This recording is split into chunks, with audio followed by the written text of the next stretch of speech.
I'm the Stars and Stripes forever. Star Spangled Banner. That there was once a time in Hollywood history that A-list actors were absolute patriots and gave impassioned speeches about how much they love America and our flag as our flag. The legend Robin Williams, ladies and gentlemen. I'm the one that they're singing about. Yeah, I'm the Stars and Stripes forever. Star Spangled Banner. You can call me Old Glory, but let's just keep it simple. Just call me Flag. Oh, say, can you see? Okay. Little flag humor. Well, you probably don't recognize me. You say, who is that? Evel Knievel? No way. Yeah, you see, you can't recognize me because I'm in my birthday suit. Yes. I'm wearing the original 13 here. Yeah. I remember Miss Betsy sitting there going, Oh, this could be the start of something big. Oh, Tom, don't be a pain. yeah. I was born June 14th, 1777. That makes me a Gemini.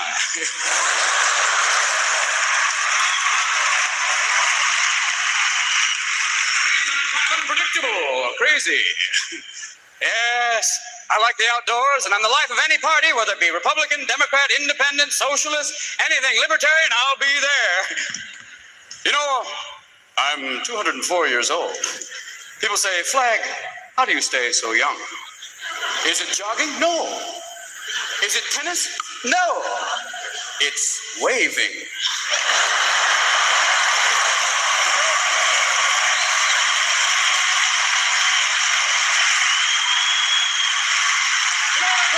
You know, we're talking about billowing, furling, and unfurling. Richard Simmons, eat your heart out. Yeah, but it hasn't always been easy for me, though. I had a tough puberty. Yeah, war, famine, invasion. And 1861, well, I had a little skin problem that broke out into 34 stars. But now, well, little patience, and look what we got now. Look at this. Hold on here. Ha-ha! Ha-ha! Everybody's on here. Look at this. Alaska. Hawaii. Yeah, we got your Tennessee. How are you doing today? Here's Vermont. You can't get there from here. Oh, and there's California. For sure. Totally. Yes, sir. Like I said before, you know, I had a tough time for a while. I've been in a lot of wars. They fired missiles and muskets at me, but you know, come the dawn's early light, I'm still there. You know what I'm talking about? Did you know that there was once a time in Hollywood history that A-list actors were absolute patriots and gave impassioned speeches about how much they love America and our flag?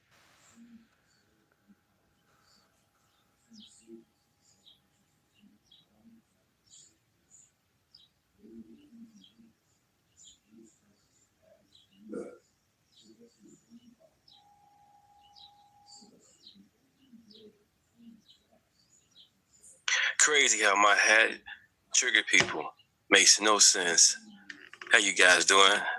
Happy after the 4th of July. You know, on the real, had a great time with the family and everything. Despite the monkey ball, they got mad at me for having my hat on when one of the guests, family member at the house, was wearing a shirt saying "praying for these hoes." And that same day, which is, you know what I'm saying, our grandmother's birthday, she's 90 years old. And he's wearing this shirt saying, praying for these hoes. We got my hat, a MAGA hat is an issue. But that's cool, though.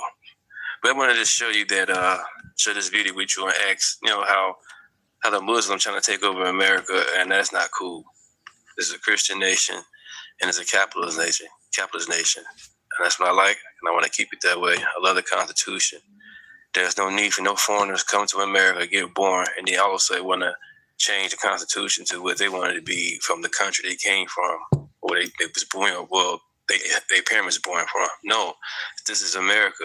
It's going to stay that way. If you don't like it, go. Let's get into it. Lady, who's going to tell this lady This is exactly what I knew Trump calling us out would do, is make these loser-ass people feel emboldened enough to come to our communities, wreak havoc in our communities, and call us out because they couldn't make something of themselves. First of all, this is the United States of America.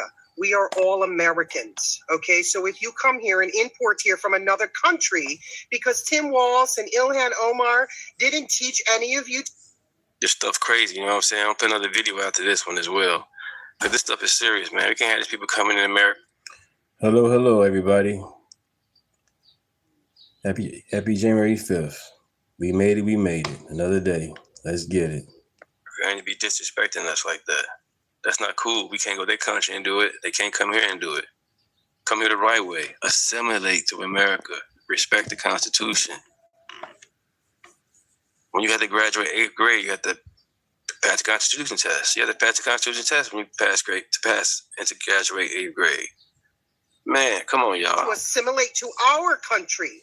We all go to work and pay the taxes, so you get to sit home and live a nice life. And because we're losers who didn't make anything of our lives, lady, you don't know what you're talking about. And no, you know what? You might con all the Democrats in this country and all the lunatics, but you're not going to con me and most of this country because we're sick and tired of working for you and the politicians and Tim Walz and Ilhan Omar.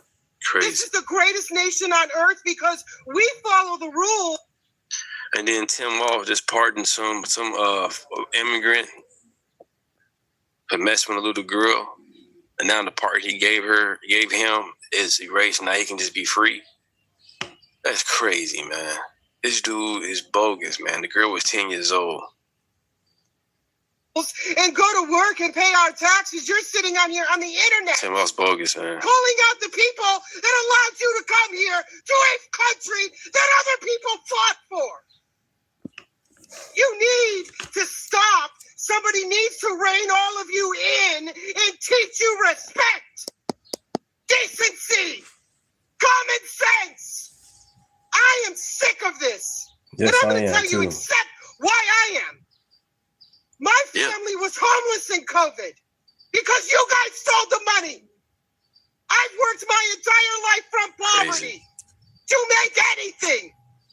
I sat for 5 years in a one-room condo with my family, sacrificed to pay my debts, do the right thing, and you're going to get on the internet and you are so great. Sacrifice is a blessing. It teaches you something. And shame on our politicians for doing what they've done to this country. And we're all sick of being treated like dirt. You don't get to say this. Man, she came some heat, man. She pissed off. I'm pissed off. We can't have this happening to us, man. Not at all. America's 250 years old for a reason. And we got to keep it that way. God bless you, Kurt. Did he cut the resources to the city? Check this out. I mean, this is insane. How? For doing what they've done to this country. And we're all sick of being treated like dirt. You don't get to say this. Man, she came some heat, man. She pissed off. I'm pissed off. We can't have this happening to us, man. Not at all. America's 250 years old for a reason. And we got to keep it that way. God bless you, Kurt. Did he cut the resources to the city? Check this out. I mean, this is insane. How is this even a regular American city? Joe Mamdani really loves the city. Don't you, buddy? I mean, it's sick. It's sad, but it's unbelievable. You guys were calling into believing that this was going to be anything different than this. I mean, let's be honest here for a second. Mamdani, I think the trash was piling up right away. Did he cut the resources to the city? I mean, this is insane. You know what I'm saying? Once again, yeah, he's an American because he's born here, supposedly. But this is what he wants New York to look like, a third world country. America's not a third world country. We're a leader of the free world for a reason. We are strong, man. We got to stay strong. Period. There's no way New York should look like this. Chicago, any blue state, any states in America should not look like this. I'm not saying all the red states in the United States is perfect or clean, but the majority of all the blue states and cities are trash. And they all because of Democrats. Period. There's no excuse about it. I'm 43 years old. I live in Chicago. No excuse about it. I'm 43. And I see the trash. I was a barber and I was security. Worked in a high school. There's no way the blue states should be trash like that. But they keep on voting for the same thing for the last 70 years. Same party for 70 years. And expect something to change. At least vote Republican one time in your life. Vote red at least one time. They won't do that. How is this even a regular American city? How is this not a third world nation? I mean, this is actually terrifying because we're just getting started. Mom Donnie just took office. What else are you guys going to have to deal with up there? I mean, I heard he's already underwater with the budget, and he's basically begging for money now, saying they got to cut back on other things. You know, he wants to reclaim housing, so he's trying to freeze rents. So, the landlords can't afford to do repairs. And then more government control. Take the land. Why y'all keep on voting Democrat, but the government keep on controlling you guys? Why? That's the problem. The Republican Party is the party of rich. Yeah, and that's a good thing. That way you can buy your own thing, do your own thing, and you can do how you want to do it. The government want to take your stuff and control how they want to do it. That's crazy. That's not how that works. I mean, what else are you guys going to have to look for? Because this is insane. I'm actually really sorry that you guys have to deal with this. And I hope one day the socialists, quote unquote, wake up and realize what this really is. A joke. Literally a joke. So I want to show those videos with you guys. USA. Like, share, and subscribe. Name is Deunta. Thanks for stopping by.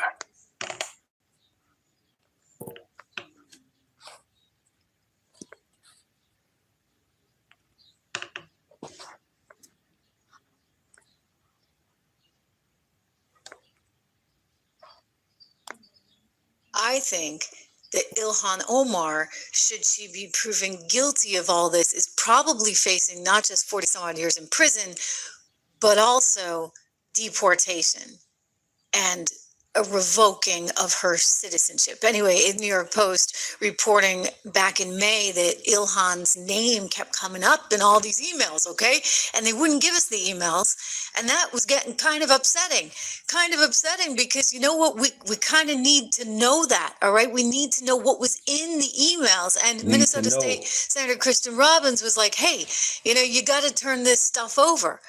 Because as you look at everything that's happening, it's getting extremely, extremely suspicious.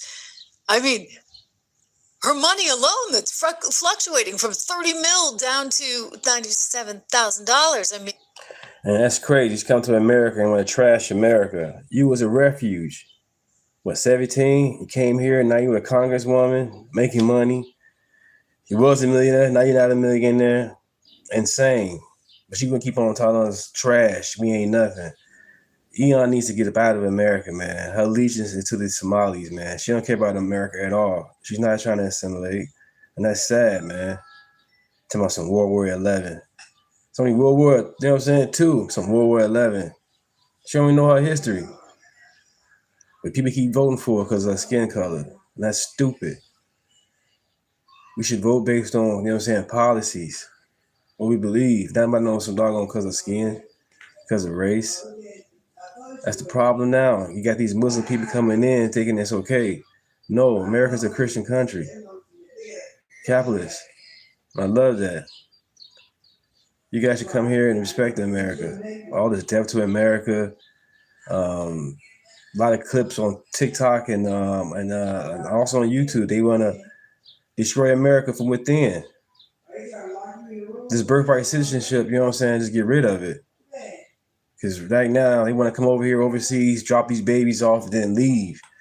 And then bring them back here, you know what I'm saying, as spies, as plants. And they want to destroy America.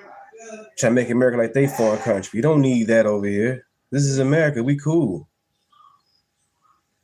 On the real, we got to keep this fight going, you guys. Keep America conservative on the real. Democrat Party is a party of corruption. They went so fucking far left with this socialist stuff that they let the people in just to stay in power. Now that it's an issue. Now they fight amongst themselves because of this. Insane. Let's get it. And bonkers. Okay, bonkers. And now we find out there's emails with her office with the guy who's the second in command. You understand how significant this is and why we need to see him. I sat down with State Senator from Minnesota, Krista Robbins, just moments ago. She's demanding a lot of answers, and she's got some interesting insight into all of this. Let's watch. And with more on all of this, I welcome to the show the state senator from Minnesota, Kristen Robbins. Good to have you here. I know that you have been out at the forefront asking for all this information, and basically nothing's coming forward. So now we have a guy. You guys didn't care about the Epstein files until now, man. The Epstein files been around for years. Now you want to jump on the conservative chat, talk about the Epstein files. You go to show you guys are bums, you're lazy, you got nothing else to talk about. Period. If the man had done anything to these women, he'd be in jail. Period. But you guys want to fight for these illegals that's raped, murdered our women and children here in America. Y'all want to fight for them, though. Y'all insane, man. Y'all are disgusting. Y'all want these leaders to come over here and hurt our women and children, but you keep on calling Trump one. These are known people for it. Because his name is mentioned in the Epstein file doesn't make him a pedophile. You idiots. Like, share, and subscribe. Let's get it. From Minnesota, who was hiding out in Somalia, and now we've extradited him back to the United States, and everybody is excited because now we think some of this evidence is going to come out. What do you think the potential is here that what we're going to see? What might we be able to see? So I'm hopeful. First of all, it's great this guy was apprehended in Somalia. He went on the run in 2022 from Minnesota, and the FBI, God bless them, they leave no stone unturned, and they brought him in. So that's great. And my hope is that so there's these communications between the guy arrested in Somalia, who was the number 2 in the Feeding Our Future scandal, and the office of Ilhan Omar.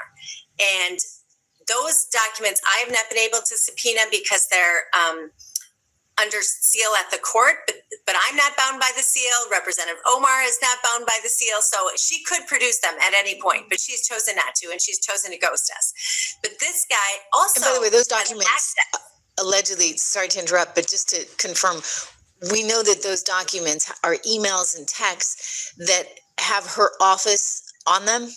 Absolutely. It's communication between the number 2 fraudster in Feeding Our Future and with Amy Bach, the number 1, and Representative Ilhan Omar's office regarding the Meals Act, the bill Omar passed that took all the guardrails off the school nutrition program that led to this fraud. So they were communicating about it by text and email, and we have not been able to get those documents, but he has them.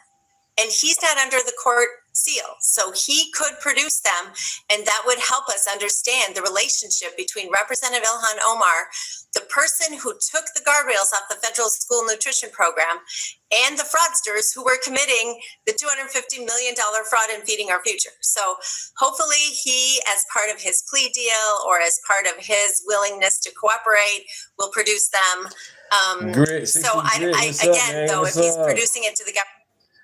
Good afternoon, Grit. Good afternoon. You see the chat? You know what I'm saying? You see the chat is lit. You got this guy running about the Epstein files. Insane.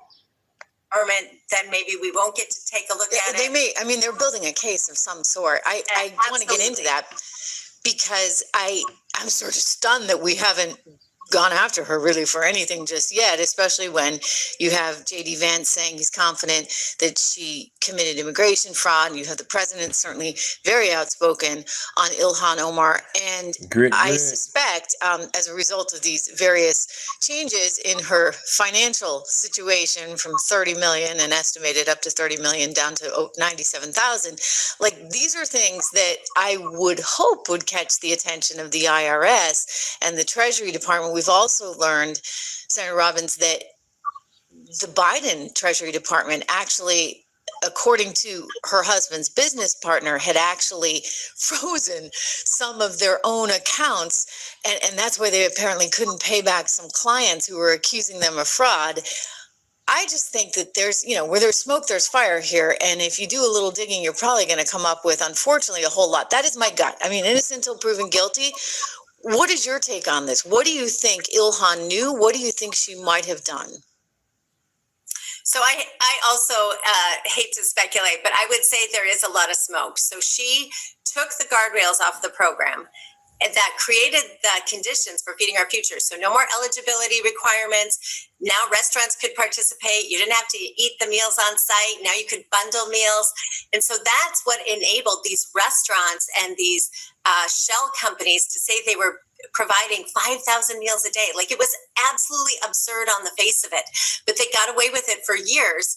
And so she clearly knew she had taken the guardrails off. She was clearly in communication with the fraudsters. So understanding that communication, was she giving them a roadmap? Was she just saying, oh, this just happened? Understanding that will help. And I share the frustration of everyone out there that we haven't gotten more detail, but hey, Alan, we get it in the chat what you're saying, man. You have to repeat the same thing over and over again in the chat. We get it. I understand. It's okay. We do have to trust the process. I know the House Ethics Committee is looking at her campaign finance reports. House Oversight But she's been as bad to them as she has been to you. Right? I mean, she won't give Cohen anything. As I understand it, she's like tail to the hand. I mean, until you actually, I guess, put her in a situation where legally she's threatened with jail if she doesn't produce these documents, I don't know if she ever will. Well, they have subpoena power. So we tried to subpoena the records, and we didn't get a single Democrat to vote with us, which was necessary to get the 2/3 vote. But they have subpoena power in the House Ethics Committee, and they can, I'm sure, get to those documents eventually. I'm sure they're working with her staff trying to get there, but I think the FBI would be able to maybe get a grand jury subpoena or a warrant. So I think there's still other tools that haven't been done yet, and I'm hoping we get to the bottom of it. She claims innocence, so I think she should just produce the documents and put it to rest. Sure. I mean, look, I'm still really troubled by the third revision, right, on the financials. That's just really wacky to me, and I don't think you can blame that all on the accountant. I'm sorry, I'd be like, honey, wow, we're worth $30 million. Wait, what happened? We're 97,000 now. I mean, you can't. Right, that's crazy as hell. You go from 30 million to all of a sudden to 90,000. So what did you buy? What kind of house you live in? I know you bought some stuff. You took all the stuff back already by now before they came and got you. That's crazy, man. Ilhan Omar is bogus. She should not be in Congress, man. I'm keep saying she don't love America. She said it many a times. She think we owe her. No, you owe us. Y'all voted her into position, so she works for the people. She think we work for her. No, she works for the people. Y'all voted for her. And then and that's the thing about it too. Y'all want Trump to do all this stuff, but we voted for Trump. I'm cool with what's going on. I don't like everything that he got going on, how it's going, but it's cool. I'm cool with it. I know at the end it's going to be better. It's called long term. The Democrats, I want it right now. No, how about long term, longevity? Longevity is much better, especially when it comes to us being 250 years. That's longevity. We can keep it going by staying how we are. Respect the Constitution, stand being, Christian and capitalism. Thank you for the stupid chat. Thank you. Appreciate that. Flow State, thank you. Appreciate that. I love America. And these people in the chat keep on talking about some Epstein files. Pray for the victims, man. On the real. Tell me that she didn't understand or know what was going on. Those are wildly different valuations. So here we are. There's a lot of people that have pleaded guilty as I. Thank you, sis. That's my sister. Thank you, Jalen. Appreciate you, sis. 100 on that. Thank you. Appreciate that. Let's get it. There's been a lot of people that have gotten punished for this. We're upwards of, I don't know the latest count, 80 something there in Minnesota? Thank you, sis. Yes, so How you been? 113 indictments and I think 78 or 80 convictions or people who pled guilty. And they're still building cases. Like this is an ongoing active investigation. So I'm grateful for our federal partners. They are doing terrific work and it's frustrating, but we have to let them build the case. So I would imagine at this point, they're also going through all the bank records. Is it more difficult than a typical case only because, look, I've done investigations in my career into, unfortunately, terrorist fundraising, and one of the things that the Treasury Department always runs up against is the Hawala system, right, where it's sort of person-to-person exchange of funds. And I look at your Minneapolis airport out there and I'm like, whoa, they had a lot of money going back, crazy amounts of money, more than any other airport in the country. And that's what they were legally declaring, right? So I think something like $700 million leaving in cash in suitcases, making its way to Dubai and Somalia and other places, which I have to assume is part of this quote unquote Hawala network. How much more difficult does that make things for the authorities as they try and track all this down? I mean, I think hopefully they can eventually find it, and typically they do, but it's not as easy as the traditional investigation. Absolutely. And that's why it takes more time. But you're exactly right. In the last 2 years, $700 million in cash has gone out of our airport. That's more than $1 million a day. And that's more than all the other larger airports in the country by far. Like we're 90% higher than Seattle, JFK, Chicago. It's nuts. So I know they're working on it. Secretary Bessent has been here in Minnesota. I've met with him and his staff, and they have put sort of geofencing around money that's leaving the metro area, and they've limited the amount. You used to be able to take $10,000. You had to declare only if it was $10,000 or more. Now you have to declare if it's $3,000 or more. But what I'm hearing from my friends at the airport is that rather than just boarding a flight for Amsterdam or Dubai or wherever from Minneapolis, they're taking the cash domestically to a different airport, so it doesn't have to be declared. And then they're leaving from, Columbus or Cleveland or New York or wherever. What up, So Mark? wait a second, this is still going on. Absolutely. What up, Mark? Good afternoon, Mark. Chad, everybody. Good afternoon, April, everybody. Chris, Vacciner, Patriot, everybody. Today, there's probably $1 Welcome, million going out of the airport today. And what we really need is our federal partners in Congress to limit the amount of cash you can take out of the country. And they've been reticent to do it for decades because people say, well, it's my money. I should be able to do whatever I want. But I think we have found that this money is going, we've documented, the feds have documented, somebody bought an apartment building in Nairobi, somebody bought a resort in Kenya. I mean, they're using this money to fund luxury lifestyles here in the U.S. and around the globe, and it's our taxpayer dollars. So we need to have a better system for tracking it. I look at it and I say, okay, it's one thing, right, to take the 3,000 and the 10,000, but I mean, it seems like if we're talking about 700 million that was declared, that was like declared. So how much is undeclared? How much is the $10,000 a pop? Right. Well, the bigger concern from me, we did a hearing on this this year, and a TSA agent testified that when they come with the form, it's called FinCEN 103 or 105, and they declare, we're taking $1 million out. Then they get taken to a private room and they open the suitcase and they look, but they don't count the money. And they don't verify that the person who's filled out the form is the person who's the courier. They just take their word for it, and they look at the suitcase and make sure there's no guns or drugs in it, but they don't actually count the stacks. So if there's, stacks of hundreds, they don't actually dig deeper and make sure it's not a higher amount. So we need to tighten that up. I know that TSA is working really hard on changing protocols and making sure we actually know what's going out and who those couriers. Right. The only cause a Democrat party when it comes to being a code.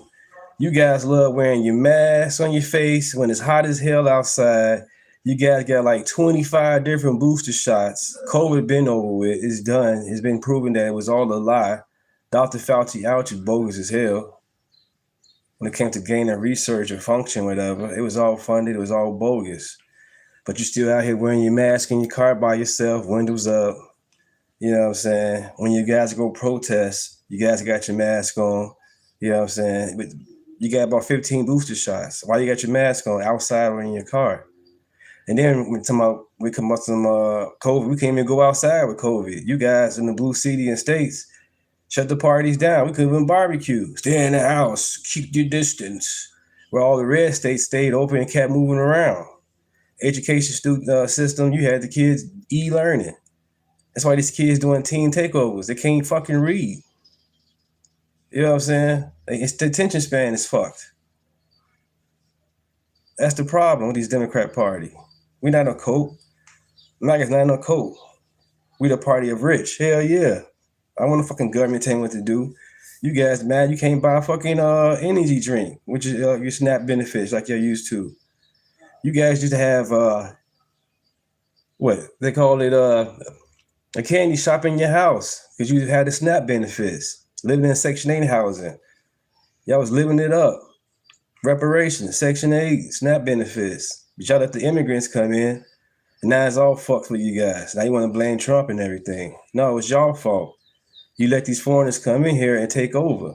And they coming in only to, the black cities, black and brown cities. They're not coming to the liberal cities. You know what I'm saying? They going to the black and brown cities and fucking it up. And you guys cool with it. Y'all want to keep on blaming Trump. Trump just got back in office. Democrat been in power for the last 20 years. And you guys been voting for Democrat Party for the last 70, 80 years. And you want things to change. You keep voting for the same shit. Now, one time you guys ain't vote Republican. No, I'm going to keep on voting Democrat. I'm going to keep on voting Democrat. Damn, not one time. You guys are insane. No, you guys are a cult. You guys vote Democrat 100% of the time. Not one time you change your vote. 100% of the time you stick to one vote. You guys are a cult. Not MAGA. Years are. But we might need some federal legislation to deal with that. Yeah, the witness testimony on this was crazy. I don't care about Trump, don't care about me. That's the whole point. I don't care about Trump, don't care about me. I voted for the man. 75 million people. So I know he don't know who I am, and that's okay. Welcome to the chat. Thank you for being in the chat. Easy. All right, so next steps, you're waiting to see whether or not you can get your hands on that evidence? Yes, so we are still trying to get the communication between the Somali fraudster who was just arrested in Mogadishu and Representative Omar's office. We'll continue, partly it's a waiting game. We need to see if the feds can subpoena it, if the House Ethics Committee will do it, or if they will be produced by him when he comes back. Right, because at the end of the day, you know what I'm saying, you can call those maggots, all type of crazy ass name. Trump's still our president for the next 2 years, regardless. And yes, it was a great birthday party. The American flag colors everywhere. No fucking rainbow bullshit. You know what I'm saying? What the hell? This is USA. Fly the American flag. Damn it. USA. Let's continue. They got to do it. I mean, this is kind of outrageous. Quickly, Tim Walz, Keith Ellison, what did they know? Oh, I'm sure they're well aware of it. I mean, there have been so many whistleblower reports, so many local investigative journalists who have done a fantastic job highlighting the fraud. We've had Office of Legislative Auditor reports going back to 2014. Like, this is not new in Minnesota. It's new to the country, but there has been constant drip of all of this, well documented. And instead of doubling down and stopping the fraud, Tim Walz's administration closed the Criminal Investigation Unit in Department of Children, Youth, and Families. It's now that. It used to be DHS. They closed the Criminal Investigation Unit in the child care fraud, which was the genesis of all of this. The child care fraud in 2018, 2019, early in the Walz administration, they closed the Criminal Investigation Unit. Those people then became the Feeding Our Future fraudsters. So if they would have shut it down right away, it wouldn't have morphed into Feeding Our Future, which then led to all these other areas of Medicaid fraud, sober homes, autism centers, integrated community supports, housing stabilization. Like the list just burgeoned when they realized that they... I want to start this video by saying... We need to designate them as a domestic terrorist organization. They want open borders. They want communism. They want to end prisons. They want to defund the police. They want to abolish law enforcement. Distinctive American part. America.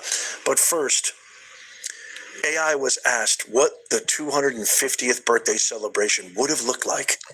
Okay, you Chad. Okay, so this right here is an AI a demonstration of if Kamala Harris was to be president.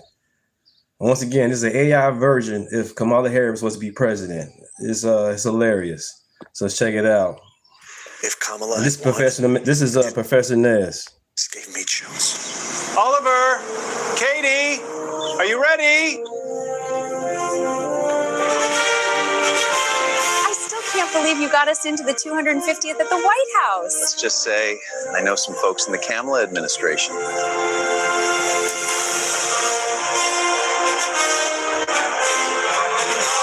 Look at this.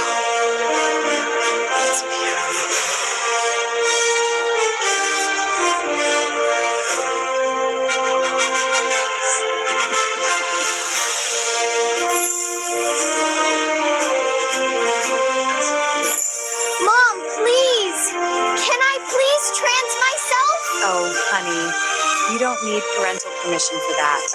America is problematic and racist. Oh, America, you're racist and you're bad. The worst country that the world has ever had.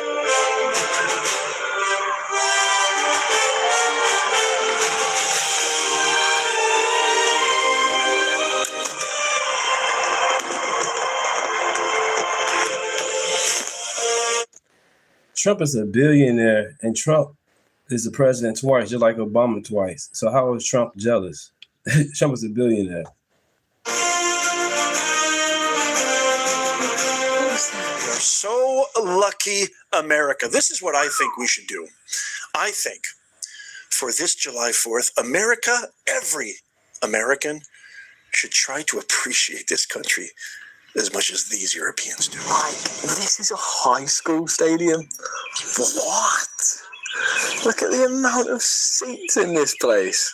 Do they actually fill these stadiums? Like, do people actually come for the games that actually fill these out? Because that's honestly mental. Like, that is crazy. There is a ton of seats in here.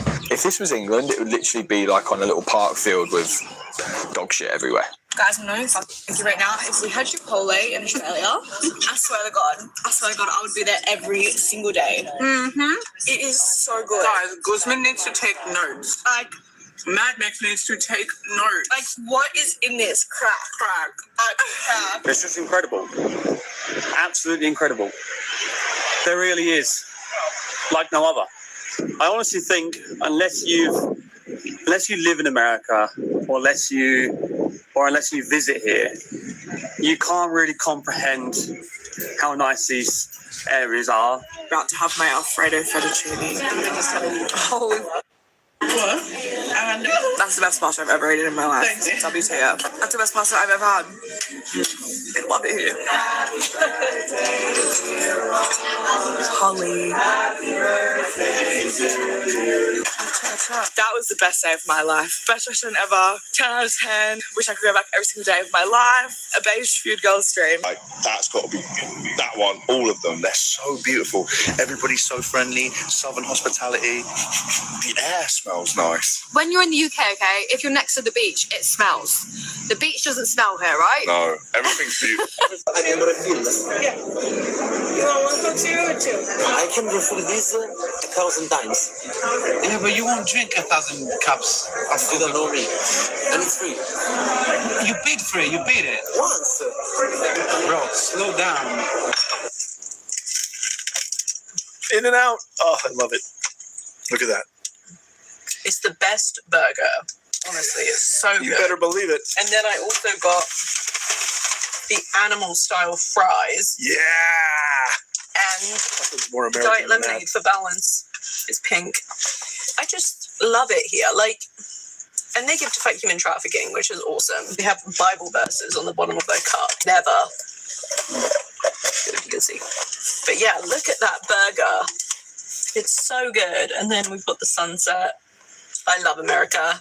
I can never leave. I cannot live without this food. I've been back home in the USA, UK. baby. I haven't felt like myself, which sounds so crazy. I now live for that adventure, that crazy lifestyle, that meeting new people, seeing new people every day, and I just long for it. And in America, it is so amazing. Seriously, Americans, what have you done to me? I need to come back. Well, I couldn't agree more. Wow. Who would have thought that the World Cup would dispel all the BS, would prove the fake news? It's exactly that, the fake news. It's nice to see people appreciate the greatest country of all time. I love you guys. I'm going live tonight.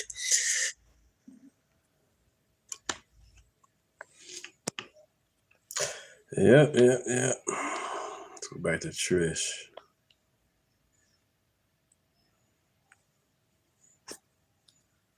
President Trump is heading into another NATO summit right now with a very simple message. This is going on next week, and he's basically out there saying, listen, America cannot continue underwriting European security while many allies are spending far less than agreed to in their own defense contracts that they signed for years. And you've had Washington complaining. Every single president's complained. Even Obama complained about this one, but you know what? Nobody did anything. And now suddenly, what do you know? They're reacting. They're cooperating. They're saying, okay, well, we're going to try. We'll believe it when we see it. Right. But I'll tell you, they're doing better than they ever had before. And it's because you got one guy who's saying, I'm not going to ignore this. Here's his message right now to NATO ahead of the meeting next week in Turkey. The United States spends more money on NATO than any other country by far to protect them without getting any benefit for doing so. U.S., $999 billion. UK, $90.5 billion. France, $66.5 billion. Italy, $48.8 billion. Poland, $44.3 billion. And others, including Germany, much lower.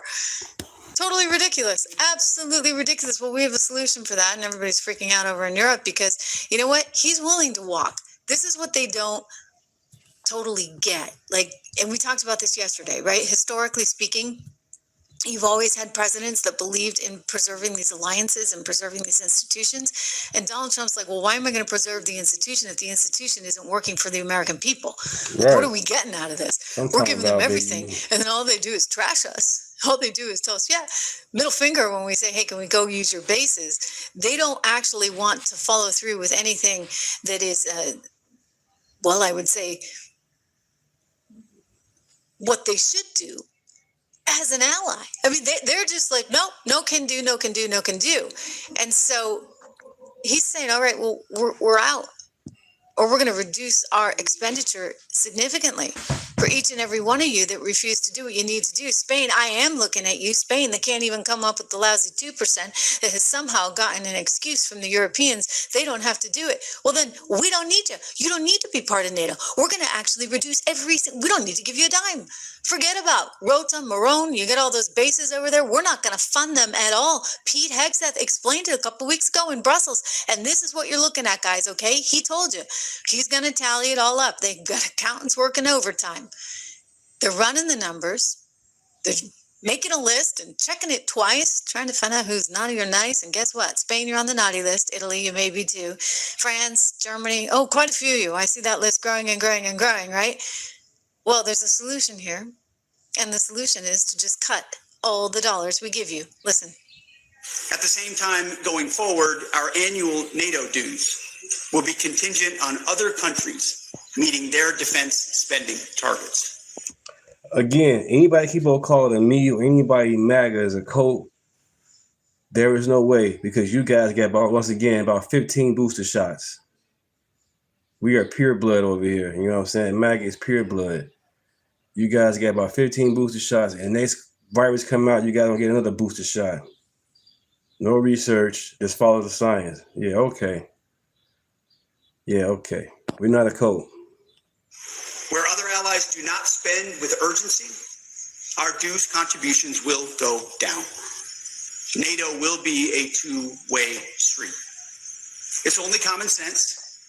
America cannot care for or pay more for Europe. I mean, for real, these people are still wearing a fucking mask in the car by themselves with the window up, air conditioner on. I'm like, what is y'all doing? Or they outside with the mask on. Or they go out there and want to protest with the mask on. Don't get it. You know what I'm saying? That shit's stupid. I guess common sense is a code. Well, I'm with it then. Common sense and righteousness on the real.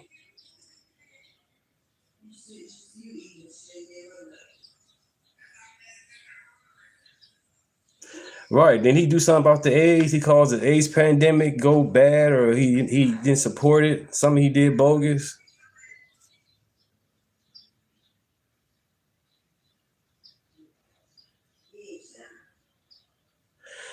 Hey, stupid. ICE wearing a mask so they can't get doxxed. They doing their job. So that's why the ICE wearing a mask. You get the people out there agitating wearing their mask so they can't be seen, but at the same time, they supposed to be the COVID booster people as well, and you know that. And most of them being paid anyway. All of them being paid. Right, Mark. Defense than our allies do. And this review will think outside the box. Our national defense strategy states clearly that we're going to incentivize and enable our allies to step up and do their part. So we're going to keep a close ally. I mean, you guys literally, when it came to COVID, you guys had a drive-by graduation. Like, you get your diploma and do a drive-by. A drive-by graduation, no prom, no nothing. That's why these kids out here tripping, man. They didn't have a good teenager, good senior year, good junior, sophomore. How should I put it? The junior and senior year was terrible. It was terrible for these people. On the real, man, that's crazy, man. We are not a code. When you go see you had to get a vaccine passport to go see your grandma. Or when you go see your grandma, you had to go hug her through a plastic shield. Really? That's crazy. Close eye on allies who are not doing that and who say no, or maybe, or wait and see when it matters most. It's a review that some countries will fail and others will pass with flying colors. In the end, the review is intended to both improve U.S. force posture and basing and strengthen NATO 3.0. It's intended to be constructive, as we have always been. There are no strategic surprises here. There haven't been. I've been clear with all of you since my first remarks to this body in February of 2025. President Trump has always done the same. Our direction of travel is and has been clear. This is the right thing to do by the American people. It's the right thing to do by this alliance. Europe can and must take primary responsibility for its conventional defense as it pledged at the Hague summit. Boom. Way to tell him, Pete. Okay. Way to tell him. I mean, Europe, you can't keep doing this. I mean, we have our limits, okay? We have obligations. And I think, when push comes to shove, if you really needed us, we'd probably be there. But the president's right. Like, what are we getting out of it? Nothing. Nothing. I mean, he sat down with the guy who runs NATO. He's like the ambassador for all of NATO. He's or the chief, I should say. And he's saying to him, and it was very awkward, right? Because all the press is there and they're having this little joint press conference. And it was kind of like one of those preliminary meetings. He came to Washington, D.C. to kind of grease the wheels a little bit and figure out just how serious the U.S. was about taking all of its money out or reducing its expenditures. And I think he came away with a headline, which is that we are so damn serious. We're totally 100,000% serious. And if it wasn't clear in the backdoor meetings, in the backroom meetings, I think the president made it pretty clear here. Well, let me just say, he's been a friend of mine. He's a great guy, great leader, great Secretary General. Everybody respects him. And I appreciate your nice words, but you really have done a good job. And I think if anybody else were in that position, we wouldn't even be meeting today, to be honest with you, because we were let down. We didn't need help on this at all. We've demolished them in literally the first week. But it would have been nice if they would have said, we'd like to help. We didn't even need it, but it would have been nice if they said that. They didn't say it. But as Secretary General, and he's the boss of the whole operation, he was, I believe if I would have called him, and I didn't bother doing that because I was doing individual countries just to take the temperature and see how they were doing. But I think if I would have called him, he probably would have found a way to help if we needed it. I feel, would have been a little bit different. But I was disappointed. I was disappointed with Italy. I was disappointed with the UK. He's now gone. And, he had a lot of problems. But we were disappointed with the UK. We were disappointed with Germany and France. We were disappointed with most of them. Spain is a horror show. Spain is terrible, even from your standpoint. I mean, they don't want to pay anything. They think they're in for a free ride. Spain is not a good group. Not a good group at all. But I have great respect for this man. And so we're going to be discussing what took place, and we'll see what happens. Thank you. Yeah, that was a pretty, I think, pointed message. So Spain, you're probably in a lot of trouble, right? You probably depend on that money more than you should. Maybe you're thinking China's going to supplement you. Good luck with that, okay? Oh, or maybe Iran. Your buddies over in Iran, I don't think they're going to be able to help you very much right now. So Spain, you're going to be up a creek without a paddle. Italy, we wish you would kind of get the message. Georgia, right? Giorgia Meloni, we've talked about her at length. You are welcome to go watch any of my recent riffs on Giorgia Meloni because she's not been what we thought she should be or what she promised to be. But the bottom line here is we're not going to sit by and allow for them to take advantage of us anymore. This is a very new kind of foreign policy, and it's a foreign policy that's grounded in reality and grounded, frankly, in business. Right, Mark. You on the Right? hey, Mark, you coming with it, man. He's like, these deals make absolutely no I'm glad sense. you're in Like, the what chat, business Mark. would ever do it? I'm glad you're in the chat, Mark. Appreciate you in the chat. I appreciate everybody in the chat. Deal like this. And we've made a lot of bad deals in part because I'd argue you have a lot of politicians in there as opposed to business leaders, people that think about a balance sheet. And so we've always had this idea that somehow it's really good to have these alliances and really good to have these institutions. If you're not paying your 5%, then we're going to look at our numbers and we're going to reduce what we're paying. So there's some serious math going on at this upcoming meeting. And they're going to have to keep moving that defense spending commitment up higher and higher, that 5% framework. It's a big deal. And they don't know how they're going to do it. And they're complaining. And for some reason, Spain gets an excuse. Well, Spain, I'm sorry. Spain,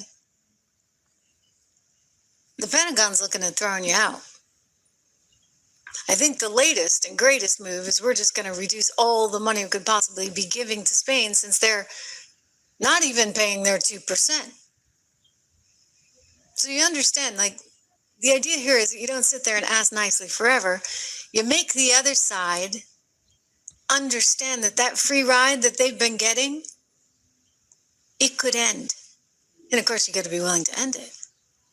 I'm pretty darn certain he is. Considering, everything that's going on right now, in this moment in time, ahead of the Turkey meeting, the U.S., we know, is pressing those allies to spend more. They got to do it. Pete Hegseth told them all in Brussels. We've heard Marco Rubio do it. We've heard the president do it repeatedly. We've heard the ambassador to NATO do it. I mean, everybody's telling them the model has changed. The old model, everybody was wrapped up in the same moral language of unity and alliance and solidarity and shared values. And in Trump's model, he's like, yeah, we may have all that, but if you're not paying, it's over. All right? In other words, you've got to pay your fair share. Just because you're an ally really doesn't mean anything. Nope. I mean, what are we getting out of the deal? You're getting everything. We're getting nothing. And so that has got to change.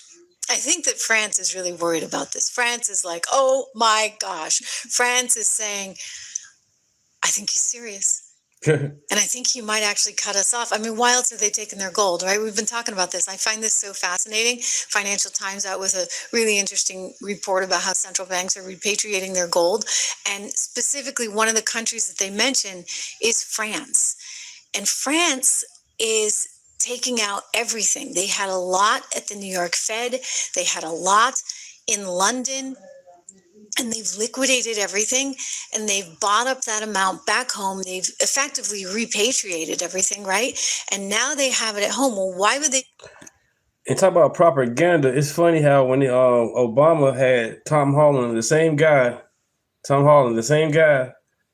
as a bullet czar, the news did not make it as if it was a hysterical thing. You know what I'm saying? It was a crisis. They celebrated when they came to Obama ICE, getting the immigrants up out of here. They did a ride along with no problem. Good conversation. It was peaceful. Well, it was peaceful when they were getting the immigrants, but either way it go, the media wasn't attacking the president about how the immigrants was getting up out of here. 3 million, the porter-in-chief. He got them up out of here. So everybody started going to Republicans, started going back being conservative. They opened the gates back up again. Y'all don't see that. They 20 million people coming in here unvetted, can't read, don't respect the Constitution, number one. The Constitution, that's how we got to be here 250 years, because of the Constitution. And you want these people to come here and don't respect the Constitution? You want these people to come here, they can't even read and write, but they get our jobs as truck drivers?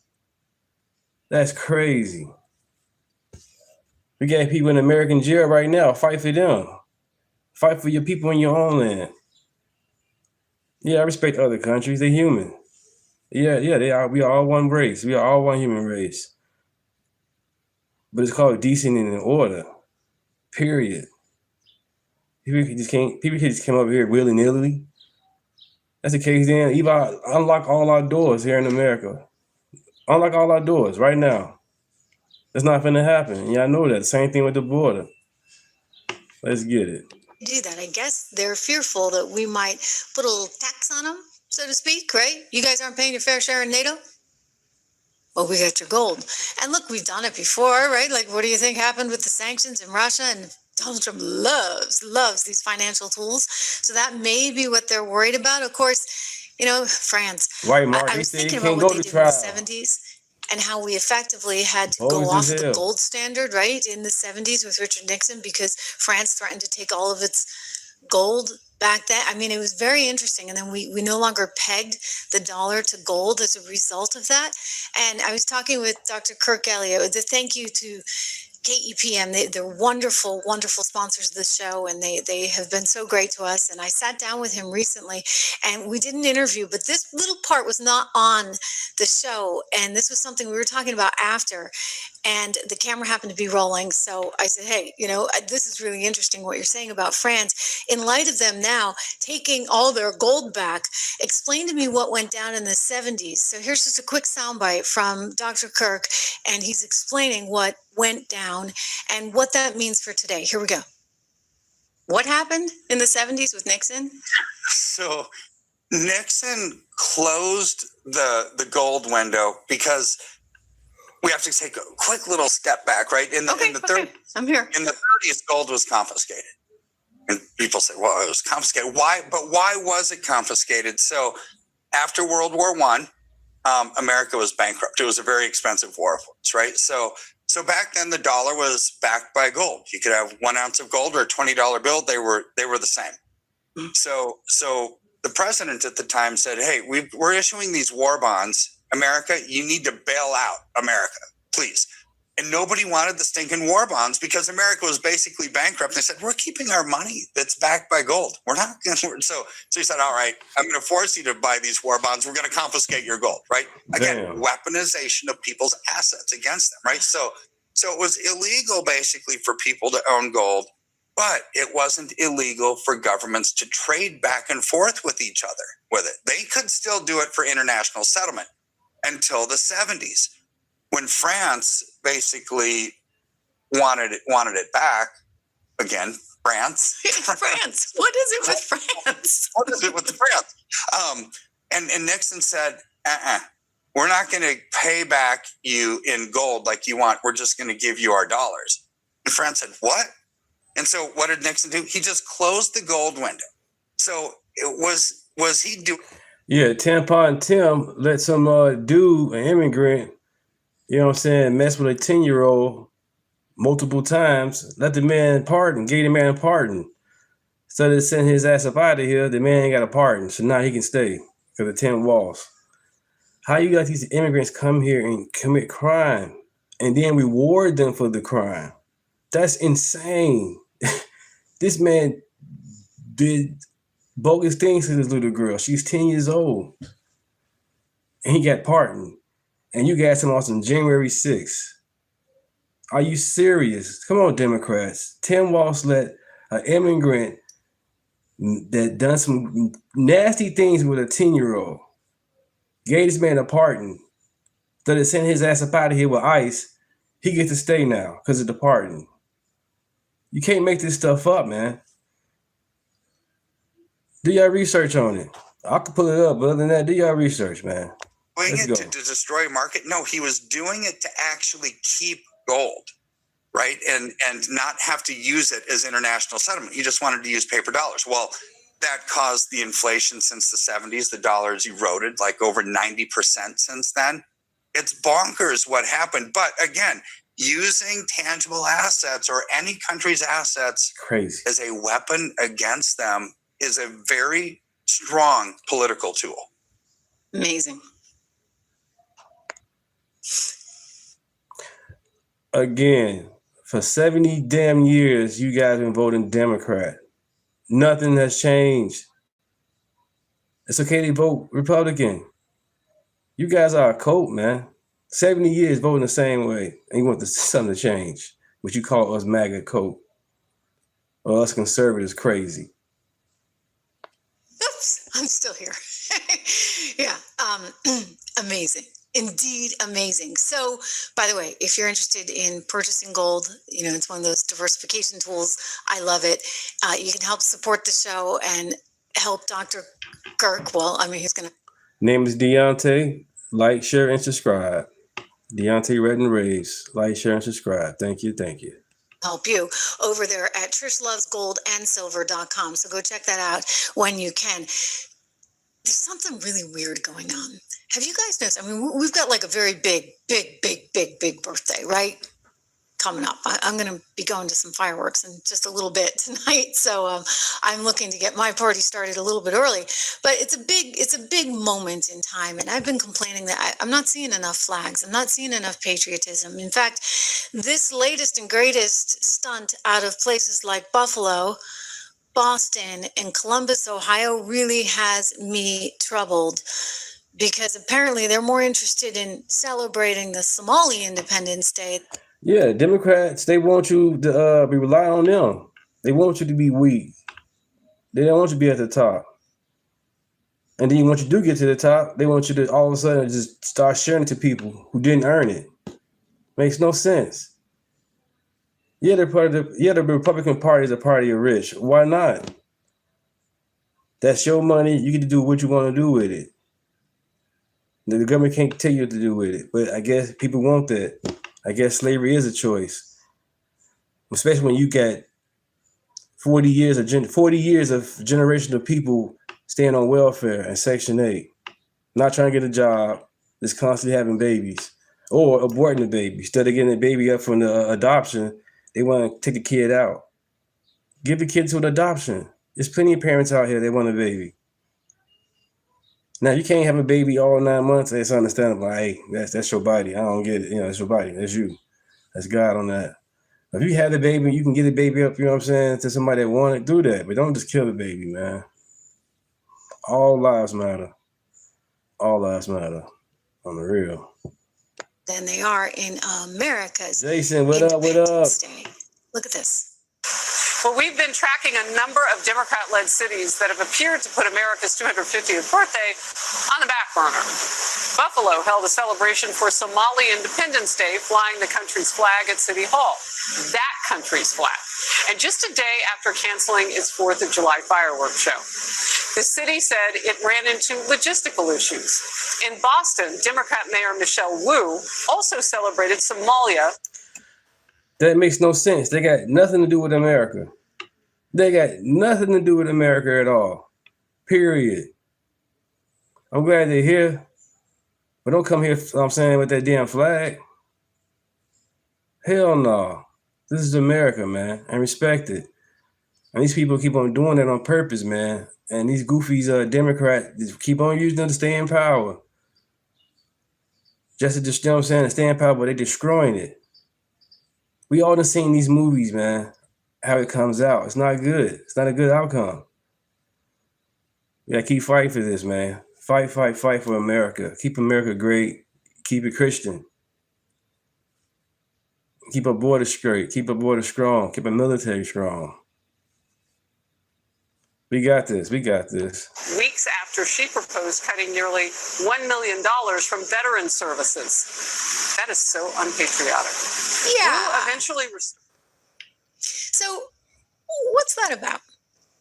Why is it right now that we are seeing such a devotion suddenly to Somalia? I guess it has a little something to do with Donald Trump and just a little something to do perhaps with, Ilhan Omar, and perhaps a little something to do with TDS. Yeah, you know that and Nick Shirley. You know what I'm saying? Nick Shirley brought this shit out more. TDS can be quite debilitating if you would. TDS is really, really troubling. Because the TDS is apparently capturing so many Americans that they now want to focus on Somalia and their Independence Day, as opposed to our 250th birthday. I mean, that's just a little bit weird. Let me go to Minneapolis, where the mayor, Jacob Frey, you remember him, down on his knees, begging for forgiveness because he was born white. Anyway, well, you got a little bit more of that on display, carrying the Somalian flag. To everybody in the chat, we are not victims. Most of the people in the chat already know, you guys know, we're not victims, man. And that's the whole thing when it comes to this whole thing about America. We're not victims, but they keep on pushing this victim bullshit. And it's getting nowhere. It's played out, you guys. Flag, the whole bit, take a peek. Through the most difficult of times and through Operation Metro Surge, we all saw that they tried to Red, what up, Red? What up? Happens. We say that you're coming for all of us. In Minneapolis, we love our neighbors. In Minneapolis, we do not see you as immigrants. We see you as our family.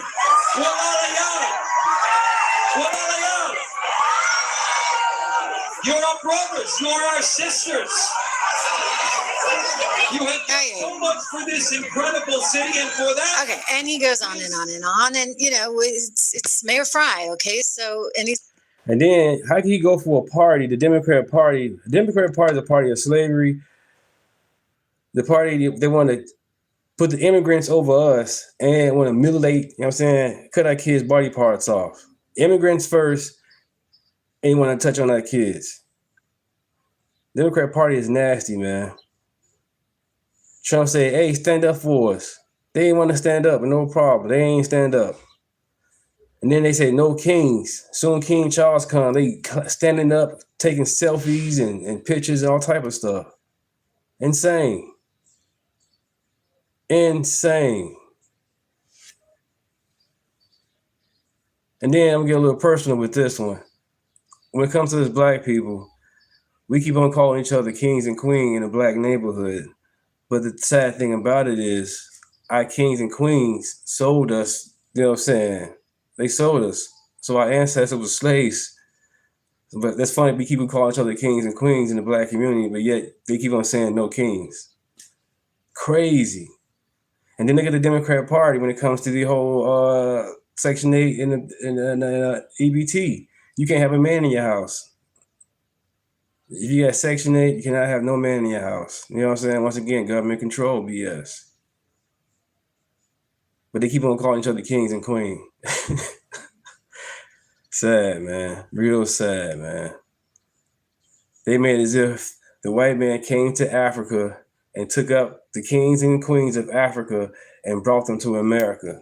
No, it was slaves that was taken from Africa came to America. There wasn't no kings and queens that took it. Wow. Wow, wow, wow. He's got Minneapolis, and he's not going to get elected without them. You know, I don't know if he's coming through like Ilhan did, allegedly, with feeding our future. But he's got a political crowd that he is beholden to there. And that's obviously what was going on. We saw Michelle Wu, who out in Boston doing a similar type thing. And, you know, I just got to say, I don't think that they care as much about our country as they do all of the migrants pouring in from everywhere else. I mean, that was evident to me even with Tim Walz when he changed the darn flag. Remember this one, Memory Lane here? Whoa, wait a minute. Yeah, he went to get out. I mean, that was a nice flag, perfectly fine flag. Don't forget Somalia's flag. And now they got to have a little star just like Somalia did. And he says it's so much better now. Wow. What an idiot. More inclusive. There, that's better. Okay, buddy boy. So, you know, there's a theme here, if you would. And some people are saying, you know, maybe some stuff needs to change. Maybe we need to have fewer people coming here American that flag. don't have our interests at heart.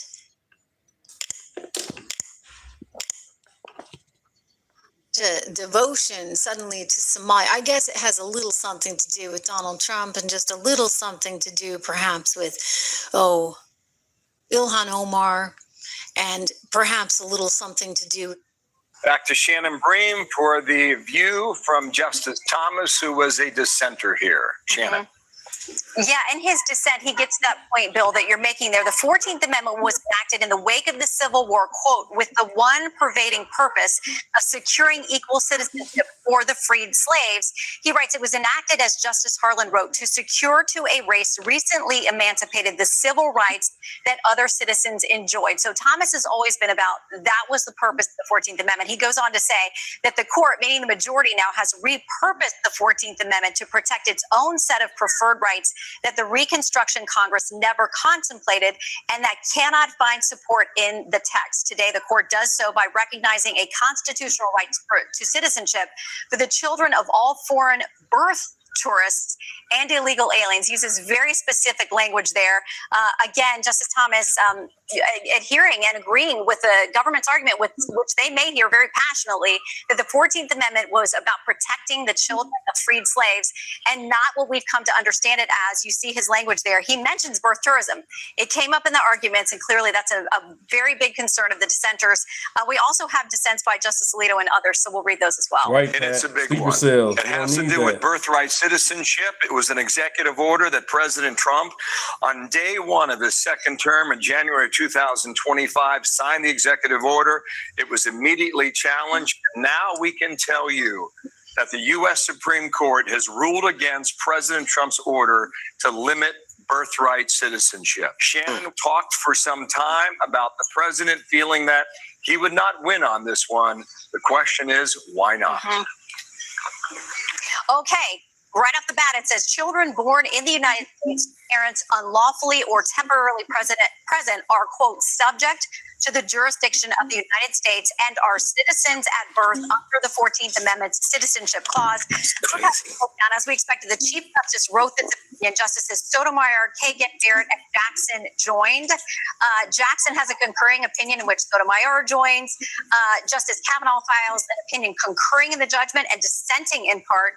The dissent comes from Justice Thomas. He is joined by Gorsuch, Alito, and then Justice Gorsuch apparently has his own dissenting opinion. So it is what we expected after the arguments here, and it looks like a bit of a split, but enough of a plurality coming together to say that the executive order that the president issued very quickly upon taking office is no good, and that if people are here, subject to the jurisdiction thereof includes people who are here illegally.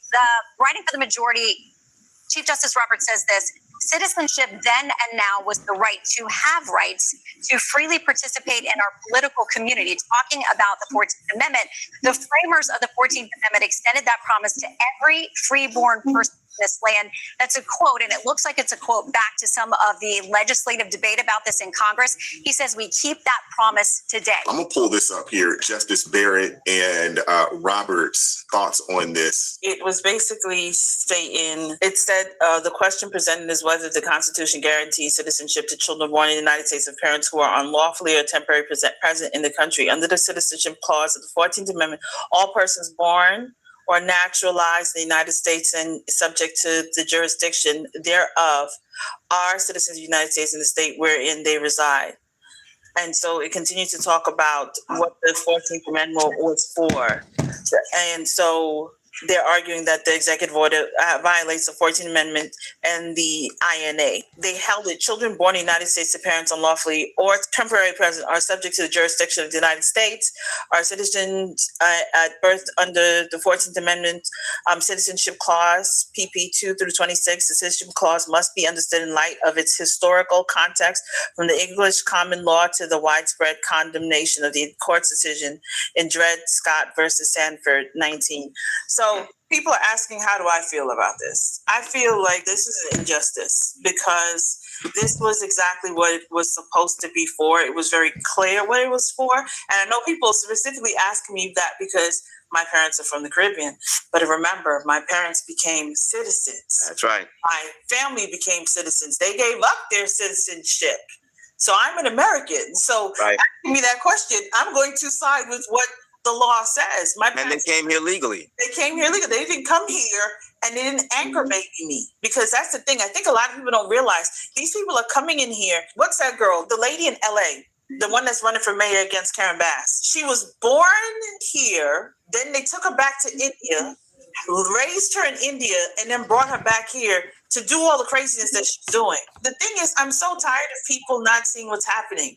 These people are bringing in people. What about redlining, which you blame on white race?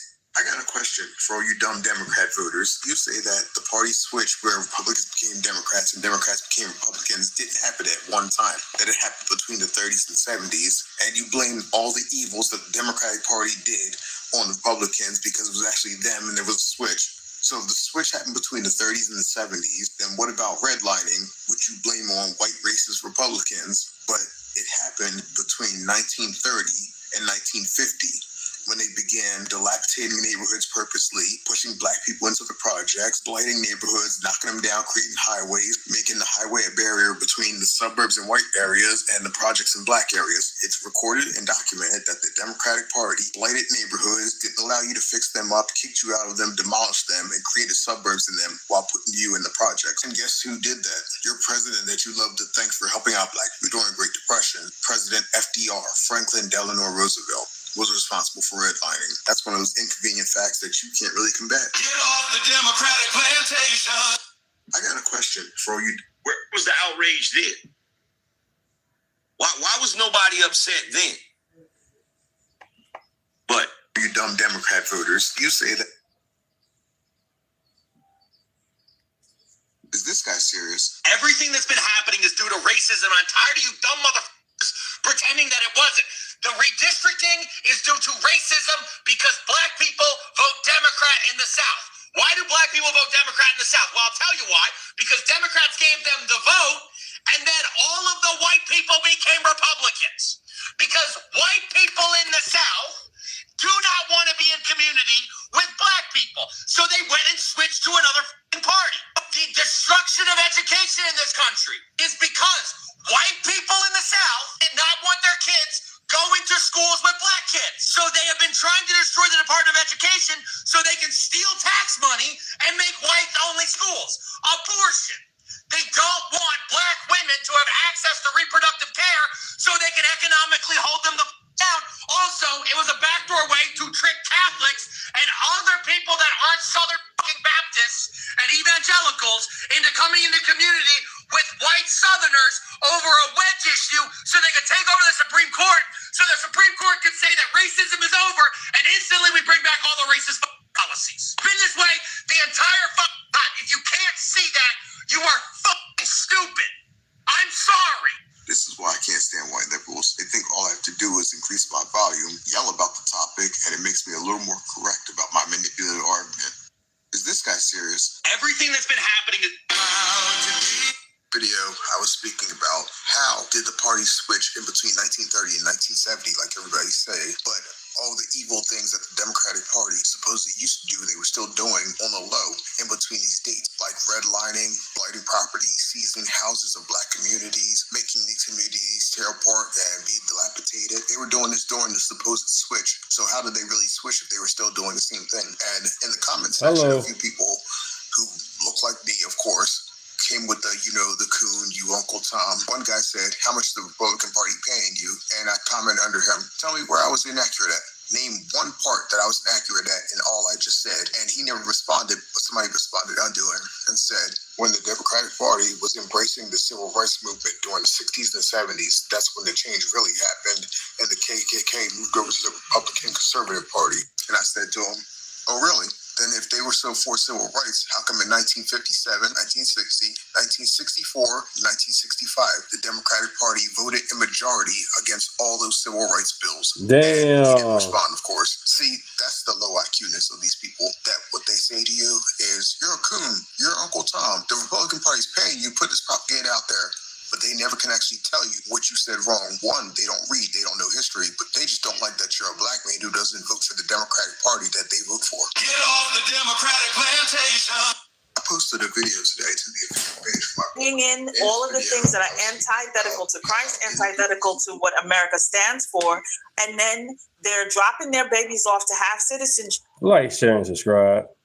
Then going back home, teaching them all of their broken systems, and then want their children to come back here as American citizens and take over America. That's a problem. And the fact that there are black people that were supporting this and were standing with the Democrats, I'm going to say it again, massa, I just want some better education for my children. Shut up and go vote for the Democrats. Damn. Massa, I just feel like there's a lot of danger, Massa.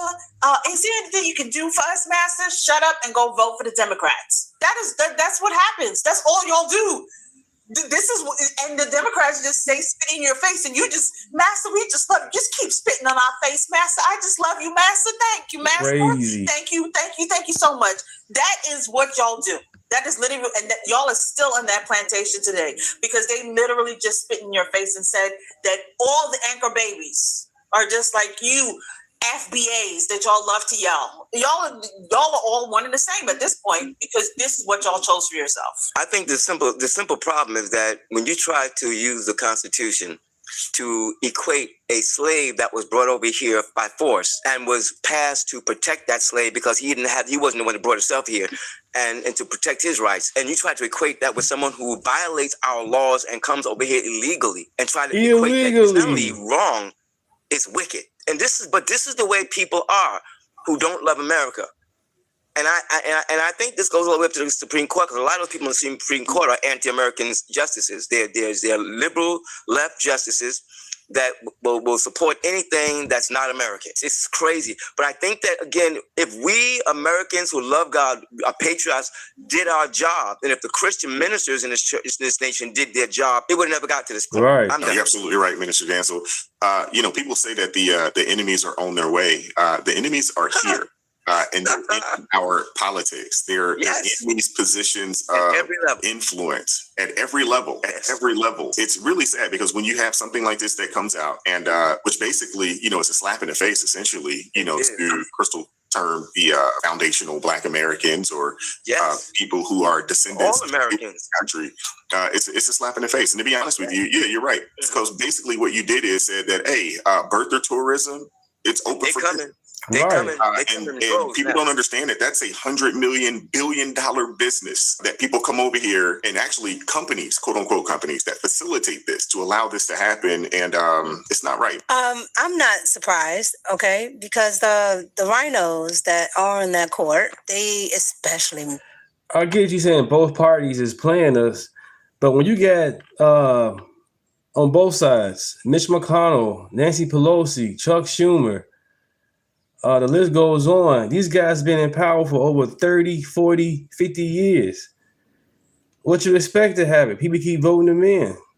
I believe in term limits with them, but people keep voting them in. They've been in power over fucking 40 years. What you expect to happen? You got the same people in power that don't want to lose the power. You talking about Trump not gonna lose his? They talking about Trump not gonna step down being a president, but Nancy Pelosi been in office for 40 years. 40 years in office. And they talking about Trump won't step down or whatever. 40 years, man. Biden 50 years. These people never worked a day in their life as a real job. I've been a barber, security, a warehouse worker. None of these people have done that. That's in politician. They have not. They have not. And we keep voting these people in. Oh, he cool. He got our best interest. These people don't get our best interest at all. They don't. Miss, especially Miss Amy. Especially Miss Amy.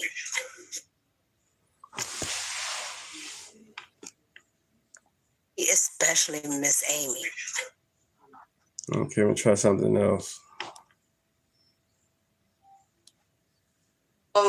And throw out ice cream and their meats because of the power outage. How frustrating is this for you? Throw out all his food. It's a lie because I don't make it no money. Sorry about that. The video won't let me continue, so something else for the moment. But yeah.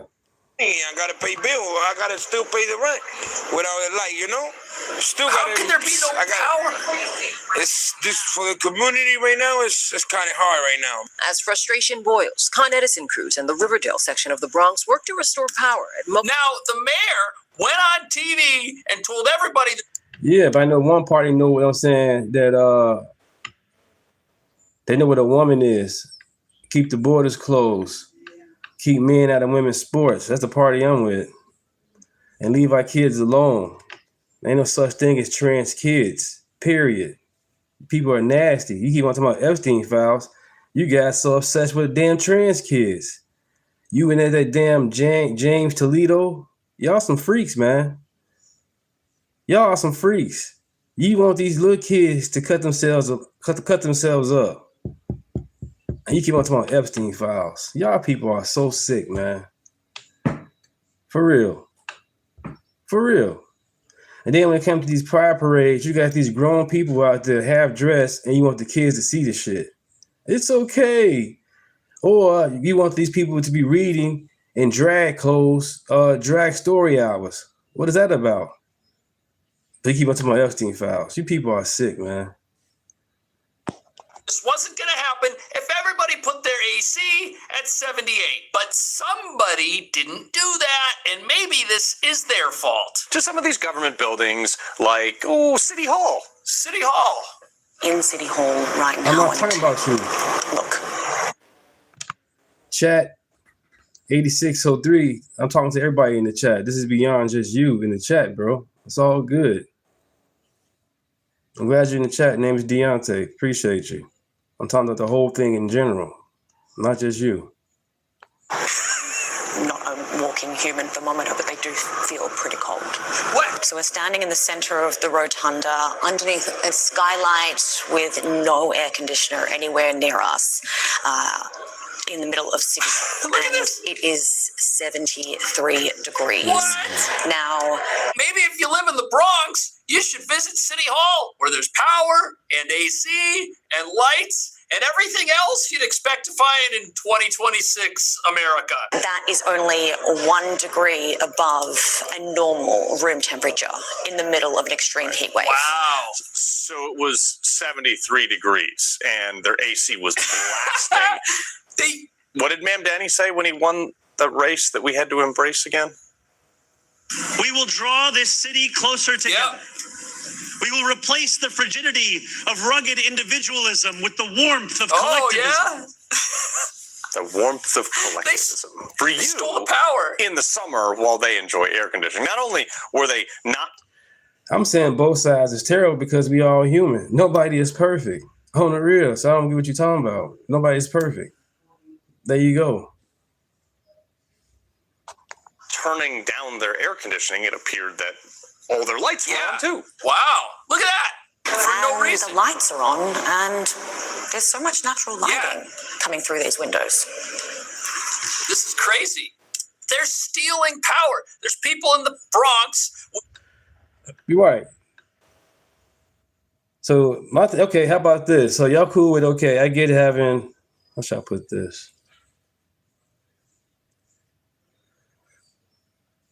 I know what to do. I'm gonna play a video for you. I know what to do. I got you. It's a perfect example.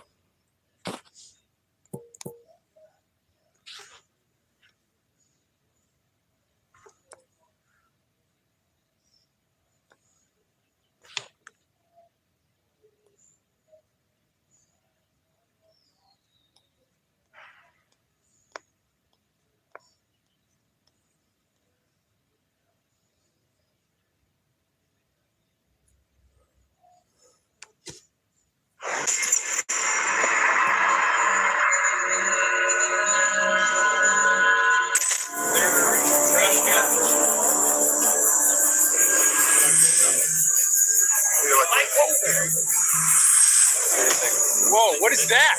Oh, let's follow it. Ew.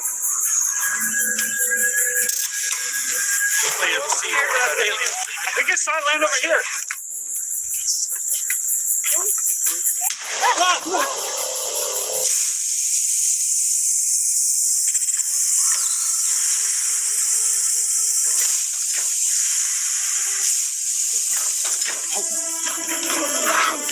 Greetings, humans! I have come to your planet to help you. On my world, there is peace, a utopia where everyone gets along, and we want to impart this wisdom onto you. Sounds great. It'll get us on the right side of history faster. Let's hear it. To achieve utopia, you must first all agree upon this one simple concept. All lives matter. What'd you say? Are you out of your mind? I'm lost? Why has this upset you? All lives don't matter. Some lives matter some of the time. Yeah, some lives matter more than other lives, and that's that. But we have achieved paradise. I have the proof it works. All lives matter. Hey, speech! Okay.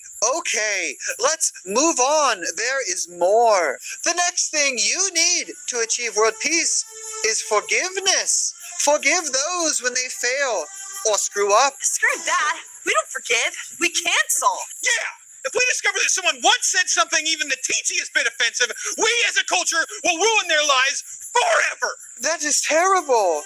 A culture of human cancellation? Oh, you believe in cancel culture, do you, dummy? It's a myth, dummy. You don't start watching your mouth. I might have to look through your old tweets, you big dumb alien. Tweets? What are tweets? Never mind. Let's try something else. A perfect society will only come from individual freedom. It will never come from the government. Are you nuts? The government better feed me, better educate me, and better house me. Yeah, and agree with me that men can get pregnant too. I'm pregnant right now. Yeah, that's right. Obvious. Our advanced research empirically showed that the human male cannot become a pregnant. Follow the science. Yes, the science. That is what I'm saying. Follow the science. The science says men cannot become pregnant. Follow the science. Shouting, follow the science, does not prove that men can become pregnant. But even if they could, why would you want the government to define that? Why? So they can force others to believe it too. Yeah, the government should have the power to force people to believe things as long as I believe them too. This is irrational, illogical, and will never lead to a utopian society. Government! This is lunacy. You people are lunatics. Government! Hey, you big dumb alien! If your utopia is so great, how often are your major cities burned to the ground? That never happens. What? That means no one's standing up for social justice! The number one sign of a progressive and healthy society is that they burn their cities down in the name of justice! I tried. It is hopeless. Terminate. I cannot believe that thing brought a message of peace, love, and unity. What a hateful conservative! Yeah, you can tell that we're the good guys by all the terrible stuff we do!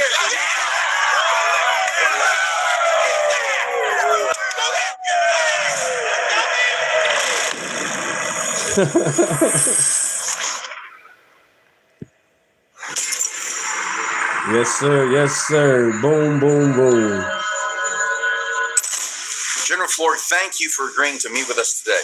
Yes, you are most welcome. Giving you a chance to beg and plead for mercy before we destroy your planet is my favorite part of the job. No, please, don't destroy us. We don't deserve this. The looks on their faces. It's a hoot. Perhaps we should start out by introducing ourselves. I'm Chief of Space Operations, General Foreman, he, him. Undersecretary of State, Angus Miller, he, him. Chief Diversity and Inclusion Officer, Amanda Williams, she, her. And what exactly is a Chief Diversity and Inclusion Officer? It's my job to be a black woman. Well, good job, then. And what is this he, him, she, her, of which you are all speaking? Those are our gender pronouns, so you know which gender we identify as. I appreciate that, but I am pretty good at telling the difference between the two genders. A man, woman. Nailed it. That was a lucky guess, but there are way more than just two genders. Fascinating. We've been probing humans for years, and we have only discovered the two. How many genders are there? 62. It's hard to know, really. It's changing all the time. So, your species is evolving that rapidly. Remarkable. Perhaps while you are sitting here, you will grow additional limbs or develop the ability to breathe underwater. No, that's not what we meant. It's too bad. I breathe underwater. It's a lot of fun. If you threw 20 pennies into a pool, I could dive down and pick them all up without ever once resurfacing. Boom. What, no applause? So, what are these genders and how do they function? Function? I don't understand. Why, yes. On my planet, the female gender is the giver of life, raising and nurturing our young, preserving our civilization for eons to come, while the males mostly just mow our space lawns and make multiple trips to Space Home Depot. What you are talking about is sex. Gender is something different. Exactly. People can identify What up, with Jason? genders different than their What up, natal man? sex or with none at all. But why? It's just the way we feel. No! It was the way we're born. Well, of course, a lot of times they don't realize how they were born until someone tells them. Someone like a teacher, social media influencer. And what exactly are these various genders? You have me very curious. Well, there's non-binary, which is someone who identifies as both genders. Doesn't saying identifies as both genders imply that there are only two genders? No, it's... Shut up. Damn. Actually, it's genderqueer. That is the term that refers to people who identify as both genders. You know, like my nephew. I thought that was gender fluid, like my niece. No, that shifts around. No, bigender shifts around, like my stepson. It can. Well, unless you're Native American, in which case it's two-spirit. Like my cousin, who got into Harvard because they's 1/16 Native American. Oh, I understand. On this planet, there are people who are men, and people who are women, and people who are mentally ill. I can understand that it's confusing. It can be difficult to keep track of all the different genders. There's so many of them. There's gender vague, there's gray gender, demigender, oddygender, omnigender, polygender, and about 10 different kinds of trans. And those are just the ones that my nephew has identified as in the last month. There's also bigender, which is two genders, those genders being male and female, or a combination of all genders, including agender, which is no gender at all. So it can actually simultaneously be no gender at all plus a gender. It's pretty cool, huh? The planet has no sign of intelligent life. Official recommendation: destroy. No, please don't destroy us. We don't deserve it. There's that look. Well, sorry. Bye-bye. Damn.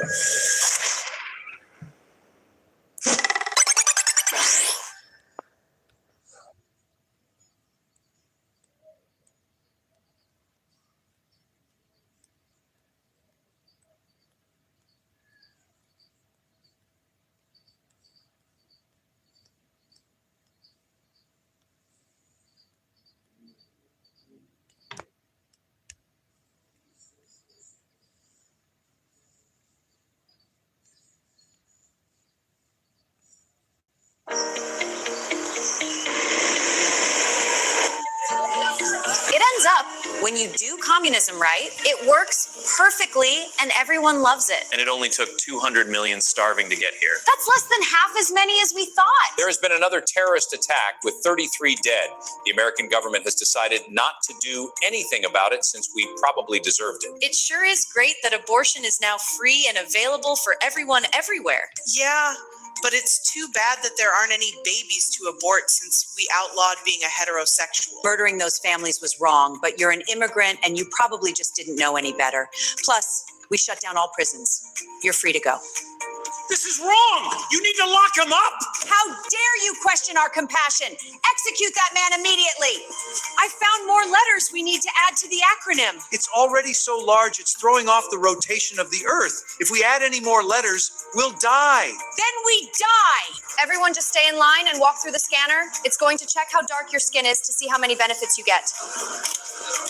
If I were you, I wouldn't bother. The U.S. has run out of money. Can't we just murder more billionaires and confiscate their wealth? There are no more left. I'm afraid someone in our country is actually going to have to get a job and work.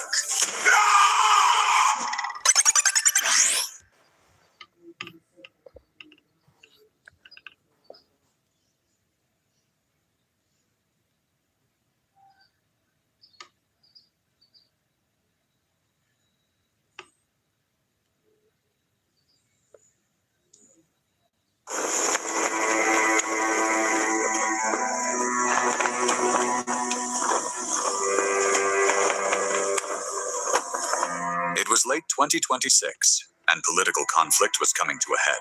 The right was not giving any ground, and the left decided it was time to take action. We had to do something. The Republicans were using every trick in the book, mainly voting to take over our country. It was finally time for war. The left began to quickly make preparations to take the country by force. It's not easy to start a war. It involves a lot of talking on the phone, which gives many of us anxiety. An initial target was settled on, a lazy suburb that served as a symbol of the bourgeoisie and capitalism. But this small neighborhood was not caught by surprise. Doreen's son goes to one of those fruity colleges on the West Coast, and we got word from him war was coming. The invading army descended on the small neighborhood, but the attack did not go as planned. In the city, we're used to being able to burn down a target and no one does anything. I guess it's different in the suburbs, though. The suburbanites had an ace up their sleeves, firearms. One of the big issues is how Right, we hate Jason. guns, but the right loves them. I Jesus guess none of us died considered how saying, big a "Forgive disadvantage that would Muhammad," put us in a died civil saying, war. "Kill them." A single warning shot was Not fired, cool. That's causing not half the cool, invading man. force to have a panic attack. The rest fled for their lives. The Second American Civil War was over. Everyone said I was crazy owning 6 AR-15s, and I guess they had a point, since we had a full civil war and I barely needed the one. The left signed a statement of unconditional surrender. The right was now fully in control of the country. As part of the surrender, we technically own California. We're seeing if it's possible to just push it off into the sea. Many of the losing combatants fled to the far north. Starvation Like, was share, and rampant subscribe, everybody, if from you haven't lack of already. access Like, to share, and DoorDash. subscribe. Still, not everyone saw what happened as a total loss for the My left. channel, I think my channel's not boring. You see that, you guys? Like, share, and subscribe. My channel's not boring. we won by showing we will stand up to Republicans. But haven't you been exiled to Canada? It's great. I love it here.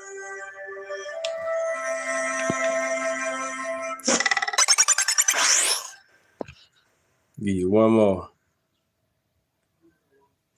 SpaceX has made me a trillionaire. Isn't that neat, Mr. Sprinkles? Mr. Sprinkles. You can say that again.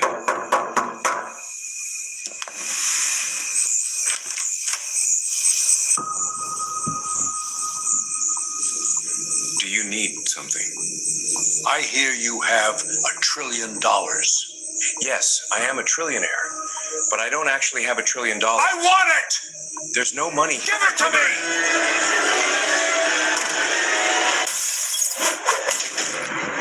Hand over the trillion, paleface! Come back with my money!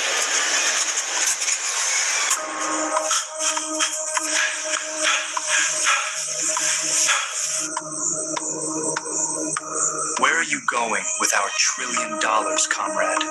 I keep telling you, there is no money. He's hiding it. I bet he swallowed it. Let's Okay, cut him hiding. open and take it. I don't have $1 trillion. All that wealth is in my rocket company. He said the $1 trillion is in his rocket. Let's go get it.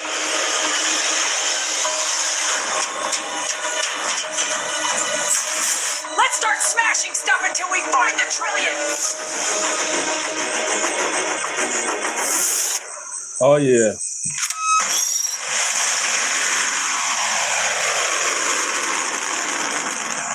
Good thinking there, Mr. Sprinkles. Those people were scary, but luckily they were extremely stupid. Now let's go swim in the money vault. The $1 trillion is all mine.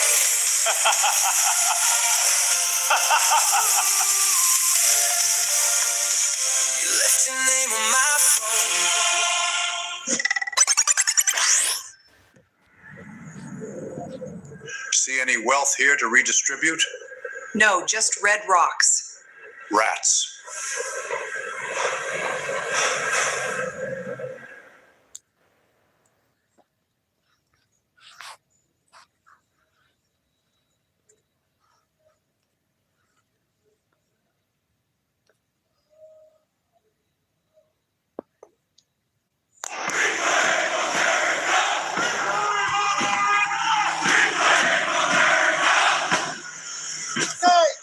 Heat stroke! Yeah, you do heat stroke! Oh, you been to the gym? How you sweat?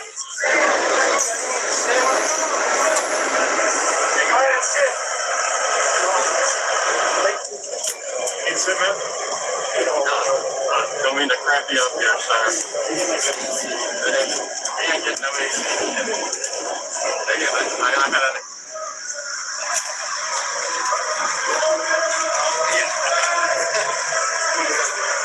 We cannot have a split screen where on one side you have Christian fascists, thugs, Patriot Front, literal Nazis marching the streets of D.C., talking about purging this country of immigrant blood and reclaiming the nation in the streets, while in the halls of power they create law and policy that is no different.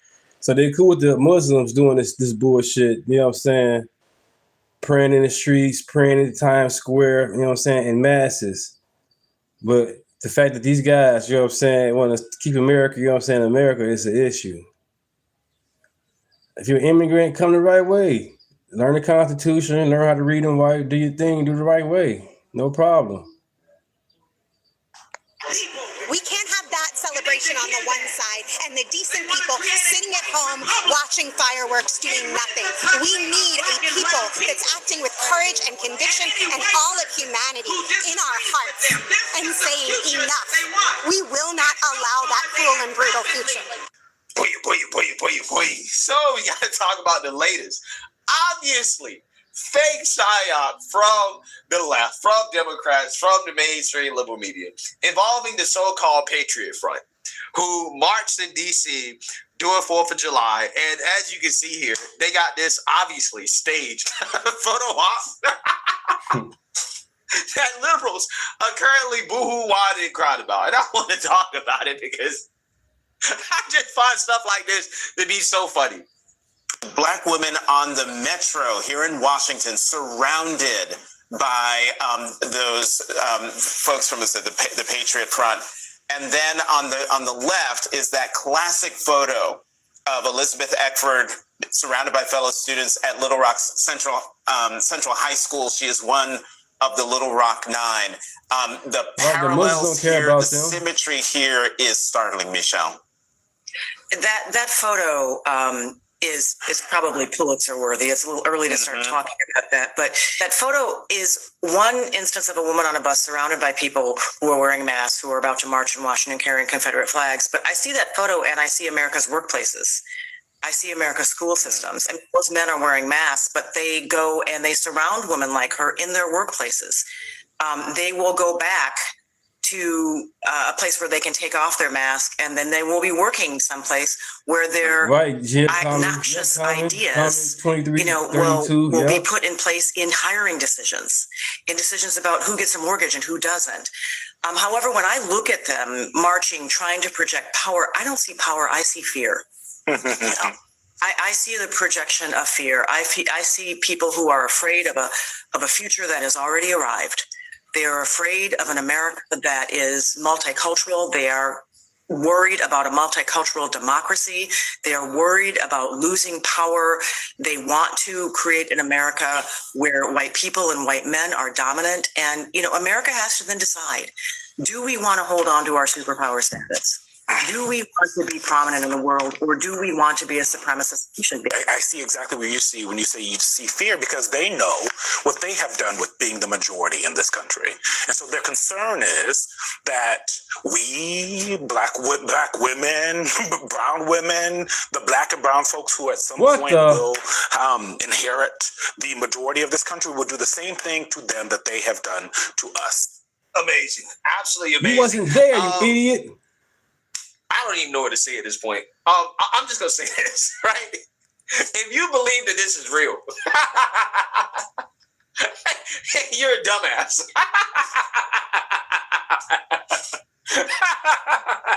I'm so serious, bro.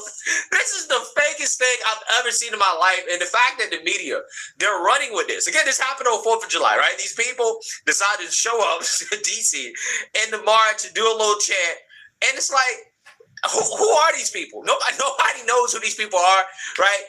Like, they have no association with Trump. They have no association with the Republican Party. But if you listen to the mainstream liberal media, they're trying to make you think that these people have some association with, I don't know, the right or whatever. And again, clearly, to me, in my opinion, I just think that I think it's fake. I think that this is a Democrat psyop, right? This is something that's probably funded by some left-wing group. I mean, let's be real, right? Southern Poverty Law Center, we know for a fact, they're out here funding white supremacist groups, right? So who am I to not question or to not believe that this group is possibly being funded by the left, right? I'm pretty sure these are leftists. These are Democrats, right? This is why they cover their faces. So let's go ahead and get into this, right? Because, the meltdowns are hilarious. These people having this conversation about, racism in this country. Like, we already know how these people are reacting to this obviously staged event. So without further ado, let's get into it.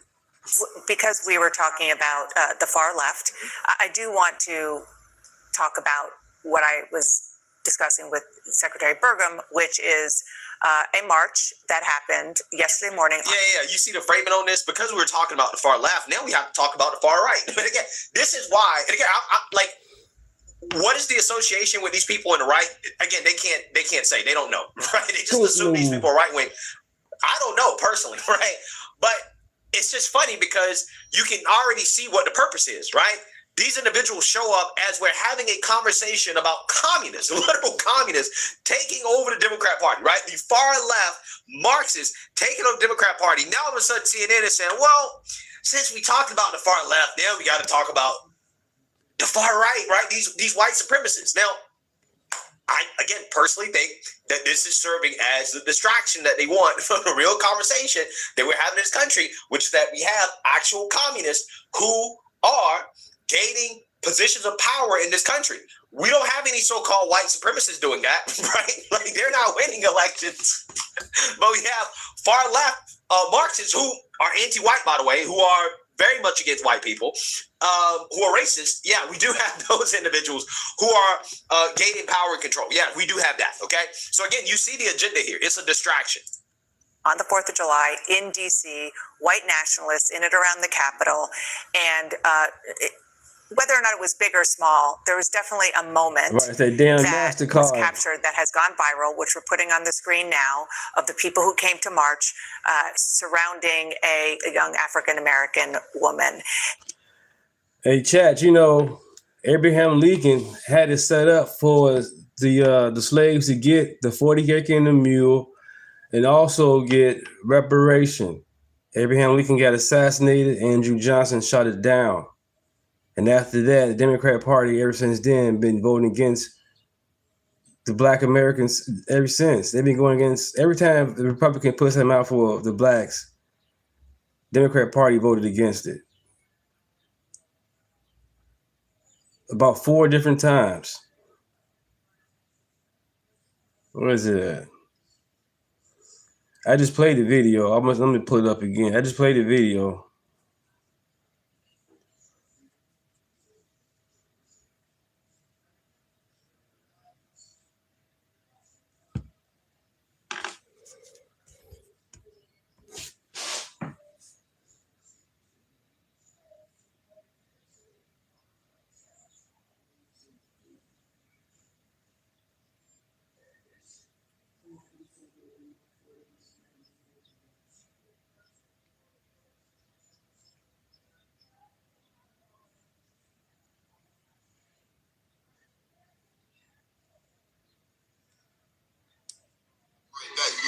Like to thank God for allowing us to back with that bullshit for these bullshitters, man, every day, all day.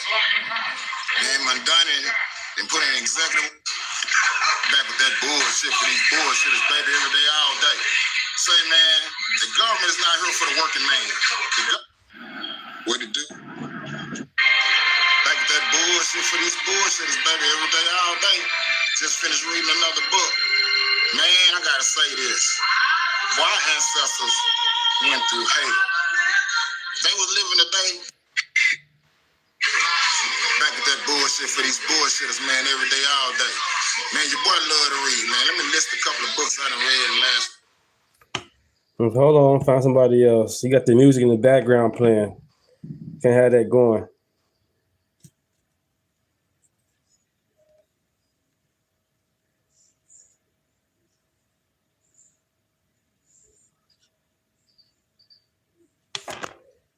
Yeah, this is the fakest thing that I've ever seen in my life. It's so fake, bro. It's so fake. But let's assume that it's real, right? Let's just assume for a second that these are actual white supremacists surrounding this black woman, right? Was she stabbed? Was she beat? Did anything happen to her? Right? Just do that thought experiment, right? Do that thought experiment. A bunch of white supremacists on a bus in D.C. surrounded a black woman and other so-called people of color, right? And nothing happened to her, right? Nothing happened to her. But let's actually imagine if the roles were reversed, right? What's a safer situation, right? What's a safer situation? Something like this, where you have a bunch of white supremacists surrounding this black woman, again, alleged white supremacists, or a bunch of black folks surrounding a white person on the bus. Think about that, right? Because we've seen actual examples of white people be stabbed to death, right, in the neck by black criminals, right? So to be honest with you, as a black person, I probably would feel safer in a situation like this than I would being surrounded by a bunch of black folks, right? Black Panthers or something like that, whatever, on a bus. Let's keep it all the way 100. These white supremacists, again, if they're actual real white supremacists, again, I'm convinced that they're Democrats, right? To be honest with you.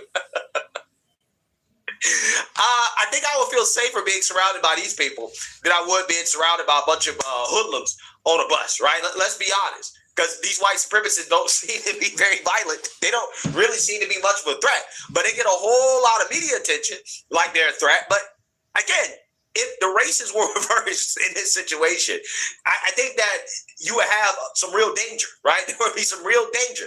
But clearly, there's no danger here. Nothing happened.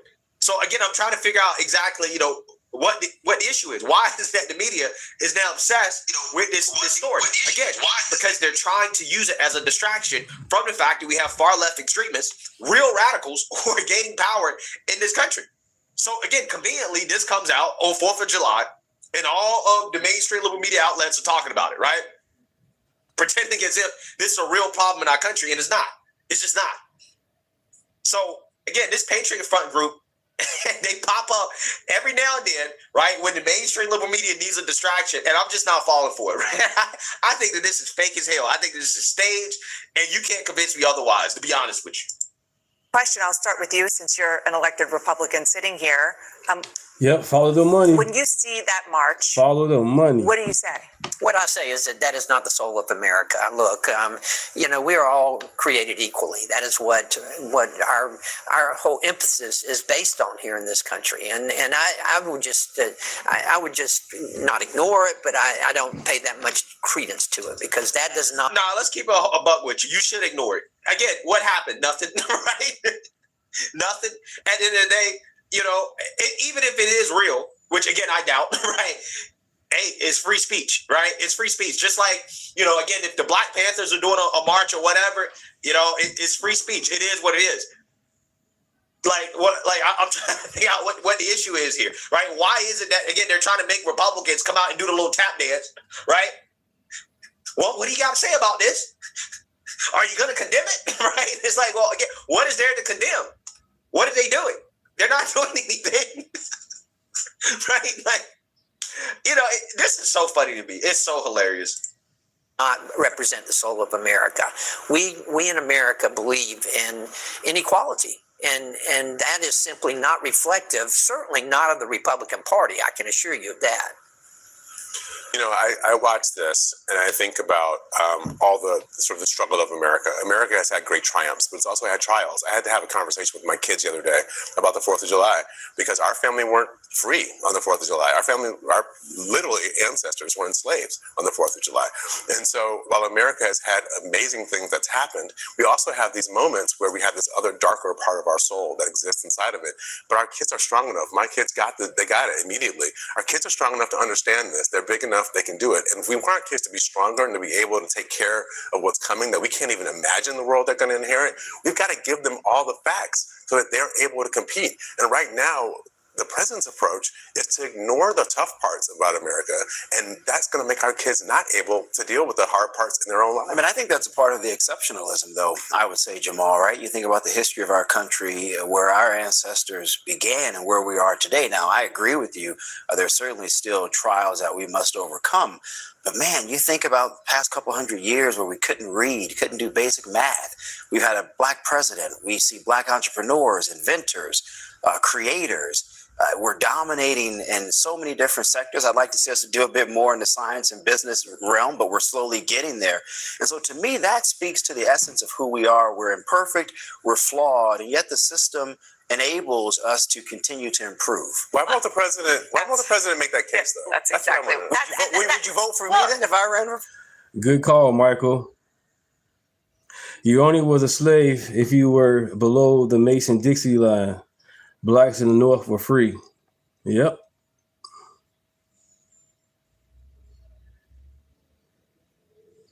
President? I mean, I might vote for you. What I will also tell you is that Republicans aren't necessarily coming out and condemning this. The reason why we have white supremacists marching on the streets of Washington, D.C. is because he pardoned everyone who stormed the Capitol on January 6th. He has emboldened the white supremacists. So where is the Republican Party, including the president, in speaking out when it comes to these white supremacists on our streets?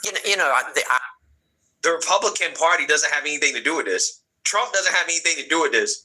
Nobody knows who are these people, right? They're not with us. What am I supposed to be They're condemning? not MAGA. That's what I'm trying to figure out. They keep talking about you need to condemn it. And the president is the reason why.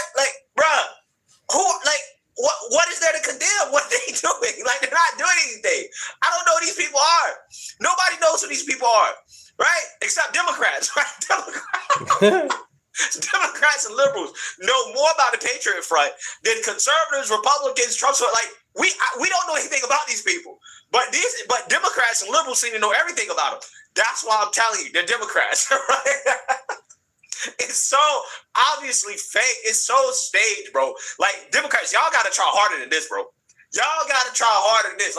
If you go stage something like this, you got to make it believable. This is not believable. How is it that y'all know so much about these people that nobody else knows? I've never heard of these individuals until liberals started making a big deal about it.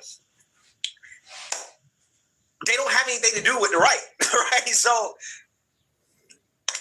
again, I'm not entirely sure what is the purpose of this conversation, right? Like, they're trying to ruin a holiday where everybody should be celebrating the 250th birthday of this great country, right? And they want to have these stupid conversations about white nationalists and white supremacy. And it's just like, again, they're not vandalizing. They're not doing anything but marching. So again, like, what's the big deal, right? What's the big deal? Again, this is so obviously fake to me, right? It's clearly used to push an agenda. And again, Democrats are going to have to try harder, right? Especially after the Southern Poverty Law Center got exposed. Yeah, you have to try harder. Nobody's believing this anymore. Follow the money. Who are these people being funded by, right? That's what the Trump administration should be investigating. Where's the funding coming from? And I'm almost certain that it's coming from the left, right? To be honest with you. Irony here. I mean, we look at this panel here. And who is the grandson of a sharecropper? Who is the son of a shift worker in a paper mill? Who is the first one in his extended family to go to college and to graduate? And now he's walking the halls of Congress. You want to talk about the American dream? I've lived the American dream. Yeah. So you see that, you heard that. Again, if you believe this, you're a dumbass.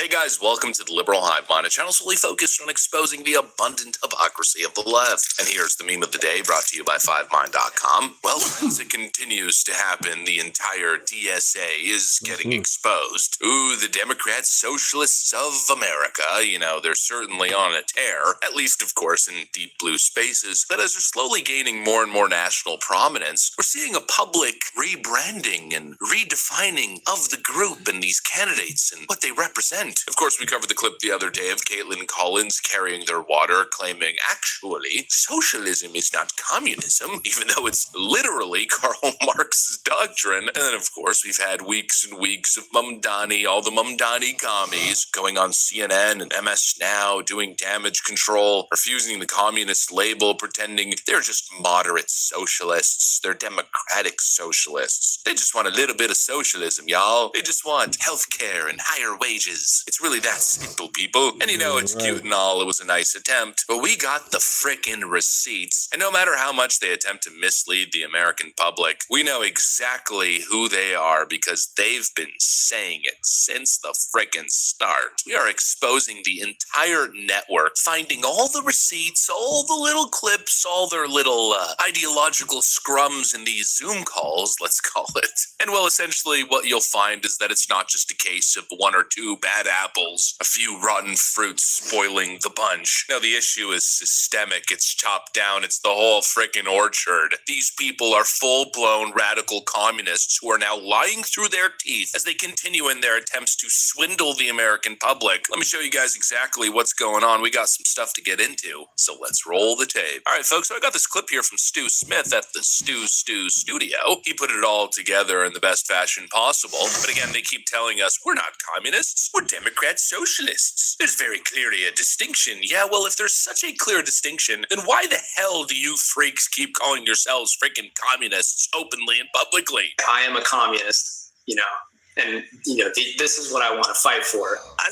As a communist who does, you know, pro-Palestine organizing. I mean, our goal is liberation. Our goal is communism. And it's so funny because when they're in their own little circles, you know, they tend to strut around acting so righteous, so intellectually superior. They're the ones who see through the system, even though here they are yet again falling for the oldest freaking snake oil in the book. But, you know, if you're fighting for such a righteous cause, if you're so clearly the people who have got it figured out, then why is it that the second these old clips surface or the second you guys get elected into power, all of a sudden you run away? Suddenly, all of a sudden, it's, oh, well, I didn't mean that. I was just an edgy teenager. Buddy, you're like 30 years old. Oh, I promise, no, I'm more moderate now after 12 years of Ivy League indoctrination. Give me a freaking break. It's so obviously a grift for useless people. It's just trendy, so they jump on the bandwagon. They do it because it makes them feel all warm and fuzzy inside.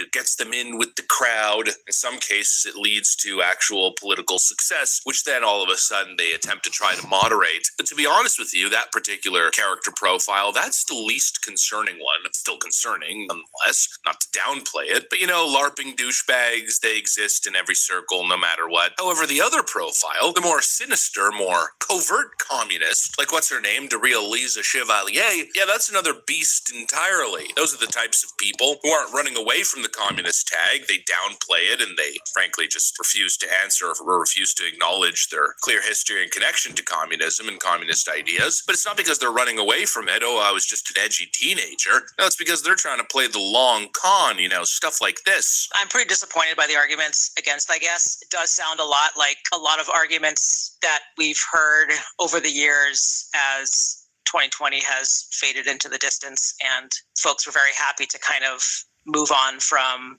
the radical language that they adopted out of convenience because that's the way the wind was moving. I think, again, the abolition of the carceral element of the capitalist state is a very specific thing, right? That's always what I mean when I mean abolish the police. I don't mean abolish some community force under communism that can sort of hold each other accountable. That is a different thing, right? I feel like this is worded in such a way that it refers to what I mean it to refer to. I think the other issue here that's sitting in the background is whether or not we should be tailing electeds. Last convention was pretty clear. We passed a bunch of resolutions committing ourselves to working towards being a party surrogate with real political independence. And that means that we run candidates to help serve the party's long-term strategy.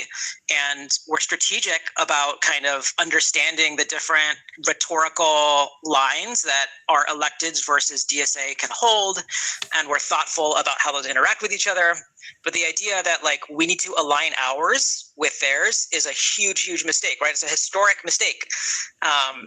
And we need to really learn from that. Yeah, these are the scariest creatures, the people who understand that you need to appear moderate to gain power and then corrupt the system from inward. These are the people that we should be worried the most of. And frankly, we're already in pretty dangerous territory because, look, I may be wrong about this, but this is my suspicion, my hunch is that Zoran Mamdani and his crew, that's exactly who they are. I don't think Zoran Mamdani is the type of left-winger who runs in the primary process or runs in a far-left Democrat environment only to get elected into office and then New York City to then becoming possibly a senator or maybe running for president, God forbid, but just for hypothetical for the sake of conversation, I don't think he's the type of person that would get elected on all the far left Looney Tune la-di-da stuff and then actually govern as a moderate. I think he would go the whole freaking 9 yards. And that's really where things start to get concerning because, the more we actually see these Zoom calls and all these characters in the DSA exposed, the more we start to realize that actually there's a whole lot of them. There's a lot of useful idiots just kind of jumping on the bandwagon, type of people who would be part of this revolution process only to then question themselves once they actually get the revolution.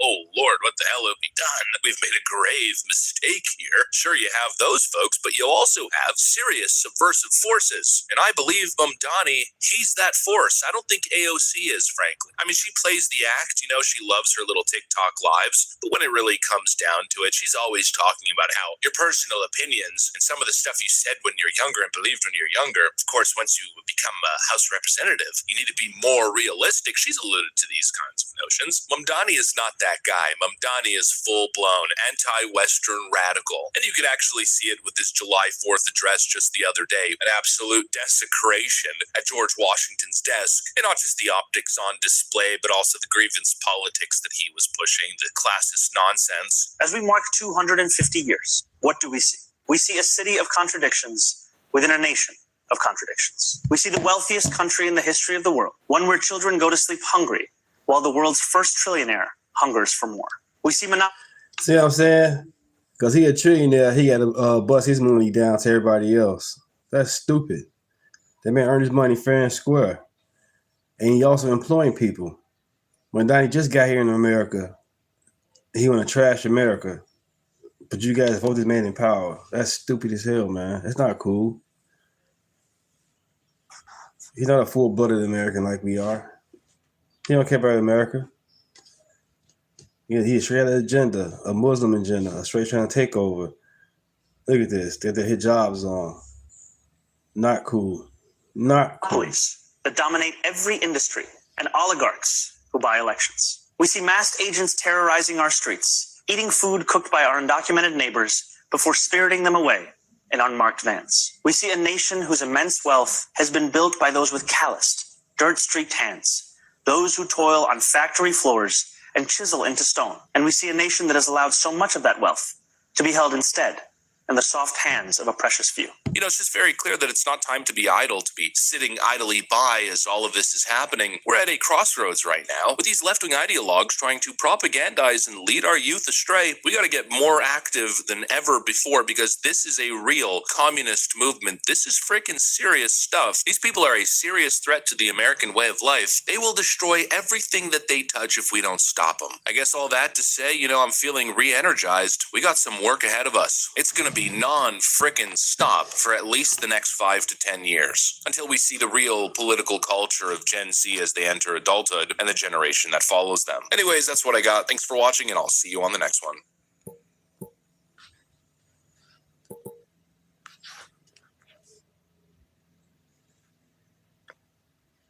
Goal scorer.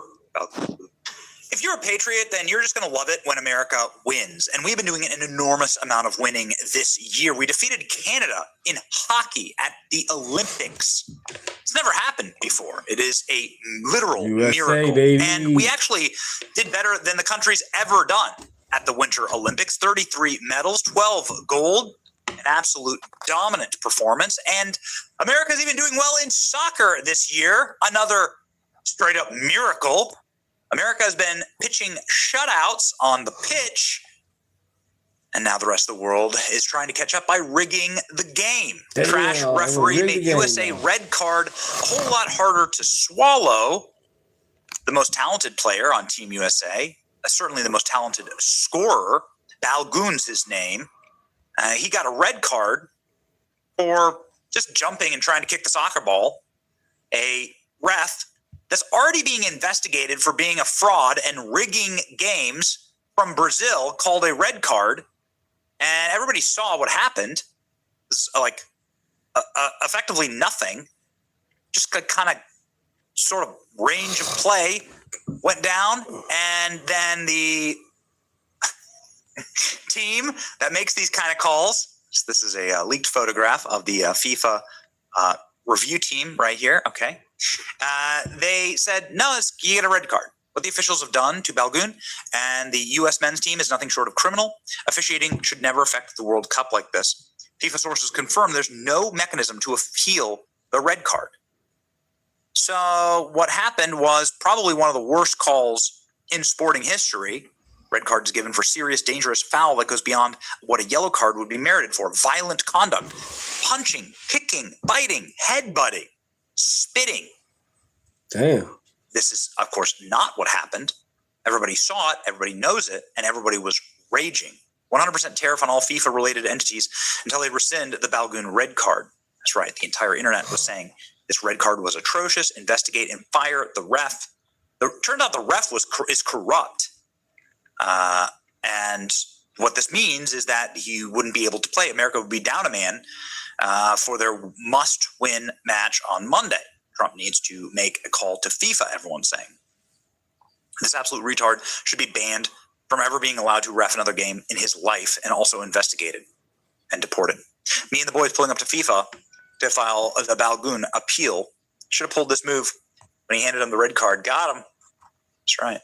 Everybody's saying, there's no mechanism for the appeal, says FIFA. Oh. FIFA, Donald Trump. FIFA is enriching uranium and now is only 2 weeks away from obtaining a nuclear weapon. Trump has a chance to do the funniest thing ever. What would that be?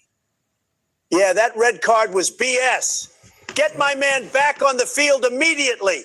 Thank you for your attention to this matter. Okay. Everybody asking. Anyway, this is the guy, Rafael Klaus. He was the Brazilian ref. He needs to be sent to Guantanamo Bay. People are asking for massive punishment. They need to rescind this card. I don't care if POTUS needs to intervene himself. Our top goal scorer, Balgoon he scored half a dozen goals in the World Cup. Flo Balgoon. Nobody could believe it. Everybody's freaking out. That's not a red. Red, that's not a red. Everybody's saying it could have been a yellow card, I guess. Red card, no red card. Yep, messy privilege. The masses are finally seeing it. and everybody's saying, Donald Trump, you have the chance, you have the opportunity to do the funniest thing ever here. Well, guess what?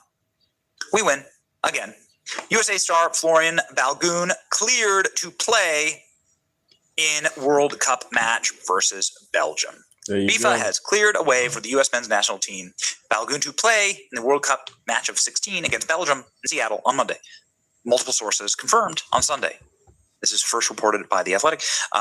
Balogun, who scored the game-winning goal in last week's round of 32 against Bosnia, was shown a controversial red card, triggering an automatic one-game suspension. But under FIFA's own protocols, the play should not have been flagged to Brazilian referee Rafael Claus, video assistant, who asked Klaus to review the play, monitoring slow motion. Balogun was not even cautioned by Klaus on the field. While the USA Soccer Federation had no recourse to appeal the red card under FIFA rules, global soccer governing body made the decision to allow Balogun to play in America's next match. In a statement, U.S. Soccer via Stu Holden, the federation responded, lifting the suspension, saying, "We accept the decision of the disciplinary committee and are pleased that Balogun is eligible to play." Okay. Wow. He leads with 3 goals at the World Cup. Yo. Chapter 4, Article 27 of the FIFA Disciplinary Code on Suspension of Implementation of Measures. Judicial body may decide fully or partially suspend the implementation of a disciplinary measure. Oh, okay, cool. So Donald Trump is now up saying on Truth Social, "Thank you, FIFA, for doing what's right and reversing the great injustice." President Trump. FIFA confirmed that Florian Balogun's suspension is suspended for 1 year. He is eligible to play. Okay. Balogun commits another infringement of similar nature or gravity during probationary period. The suspension shall be revoked and the sanction enforced without prejudice. Oh, okay. Got it. He will be available to play. This is an extraordinary development. Everybody said that we didn't have a shot. There was no way to fix this. And now he's back, baby. Donald Trump made the call. Balogun is free. He will be available to play on Monday. 1-game red card suspension has been rescinded. Let's go. Available to play tomorrow. His red card has been suspended.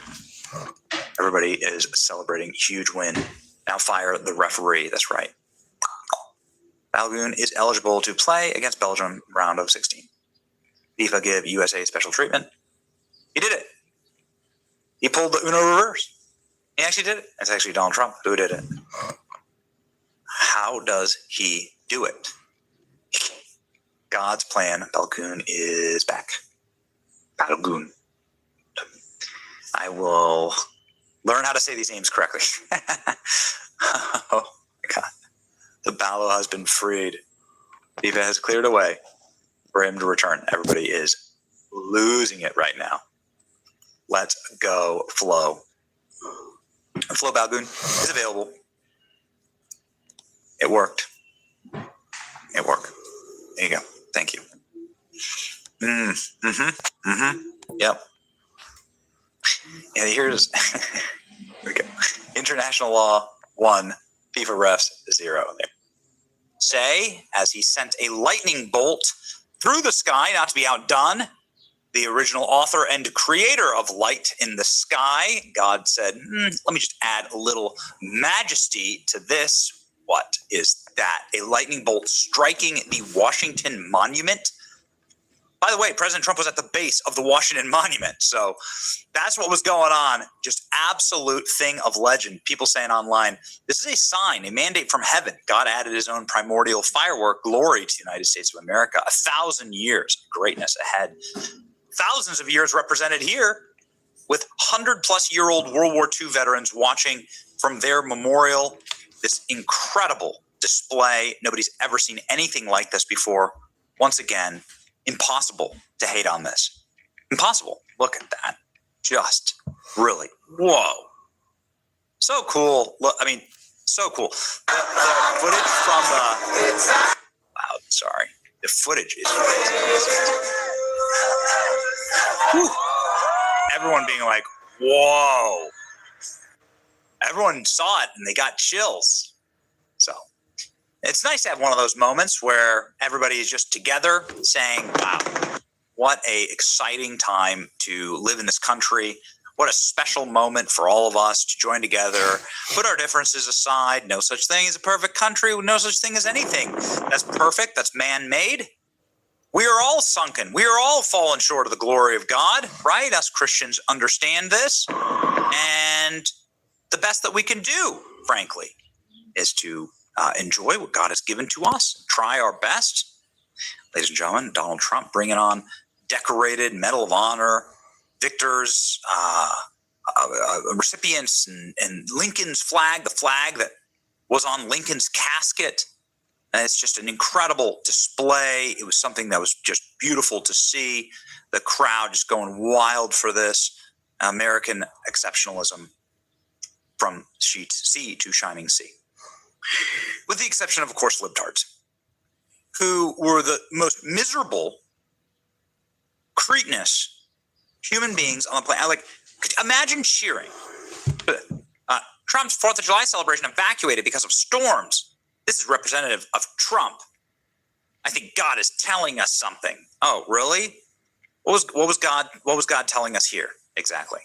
What was God saying here? Because I think this is God making an addition fireworks show. Good one. I'm so sick of this. God's telling us something. All right. So wind blew through and they had to delay everything for an hour. Imagine cheering for bad things to happen during America's 250th birthday. Look at this. Breaking. God said, nope, not today, a-hole. Ha! Trump's freedom rally at the Washington Monument is being evacuated. There were millions of people in Washington, D.C. celebrating their country. But libtards online were cheering that those people got hurt. And we're thrilled that America's 250th birthday could have been delayed for a little bit or wrecked, right? This is what they would have preferred. Democrats hate this country, man. I just can't with the left. I'm an immigrant. I love this country, regardless of who's president. These cretins on the left would rather it. Right. Trump ran presidency twice. If they did not want Trump to win twice, they would have been released the files. The files have been released. And then the thing about it is you had a King Jeffrey who got paid with a fundraiser money. He got fundraiser from Epstein. You had a lawyer or a Congress lady at a court hearing texting Epstein back and forth at a court hearing, getting, I guess, information. Like, either way it goes, she texting him back and forth. It's mostly Democrat Party with Epstein. On the real. You guys can see how Bill Clinton got excited when he saw the old files and old pictures of him kicking it with Epstein on the island. He was excited. Burn. That's exactly right. It's totally demonstrated. Yesterday, Trump's state fair is being evacuated due to weather.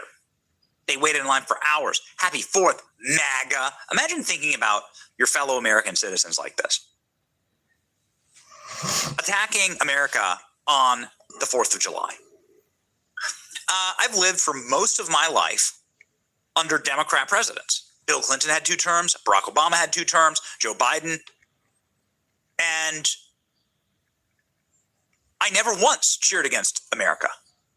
Not in the evacuation of Afghanistan. I mean, the surrender in Afghanistan. Like, I wasn't cheering against America. I would never cheer that something bad happens to patriots that want to just celebrate our country. Little kids that are showing up with the little American flags.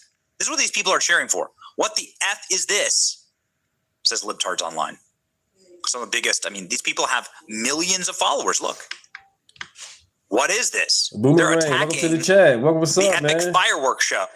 You call me Uncle Ruckus, that's cool. I'll be there. I love America. I don't give a fuck. I'm glad you're in the chat. I guess you're bored. I guess Democrat Party get nothing to talk about, so you come to the conservative chat and want to diss us or diss me. That's cool. Get off the plantation. It's okay. Don't be a beta male. Oh, they're attacking this. And all the patriots who gathered, who stood out in the rain and in the heat to celebrate their country.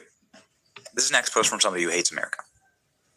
Again, I think that Joe Biden and Barack Obama damn near wrecked and destroyed the country. I'm not sure we'll ever be able to remedy or get back what they took from us in those horrid years.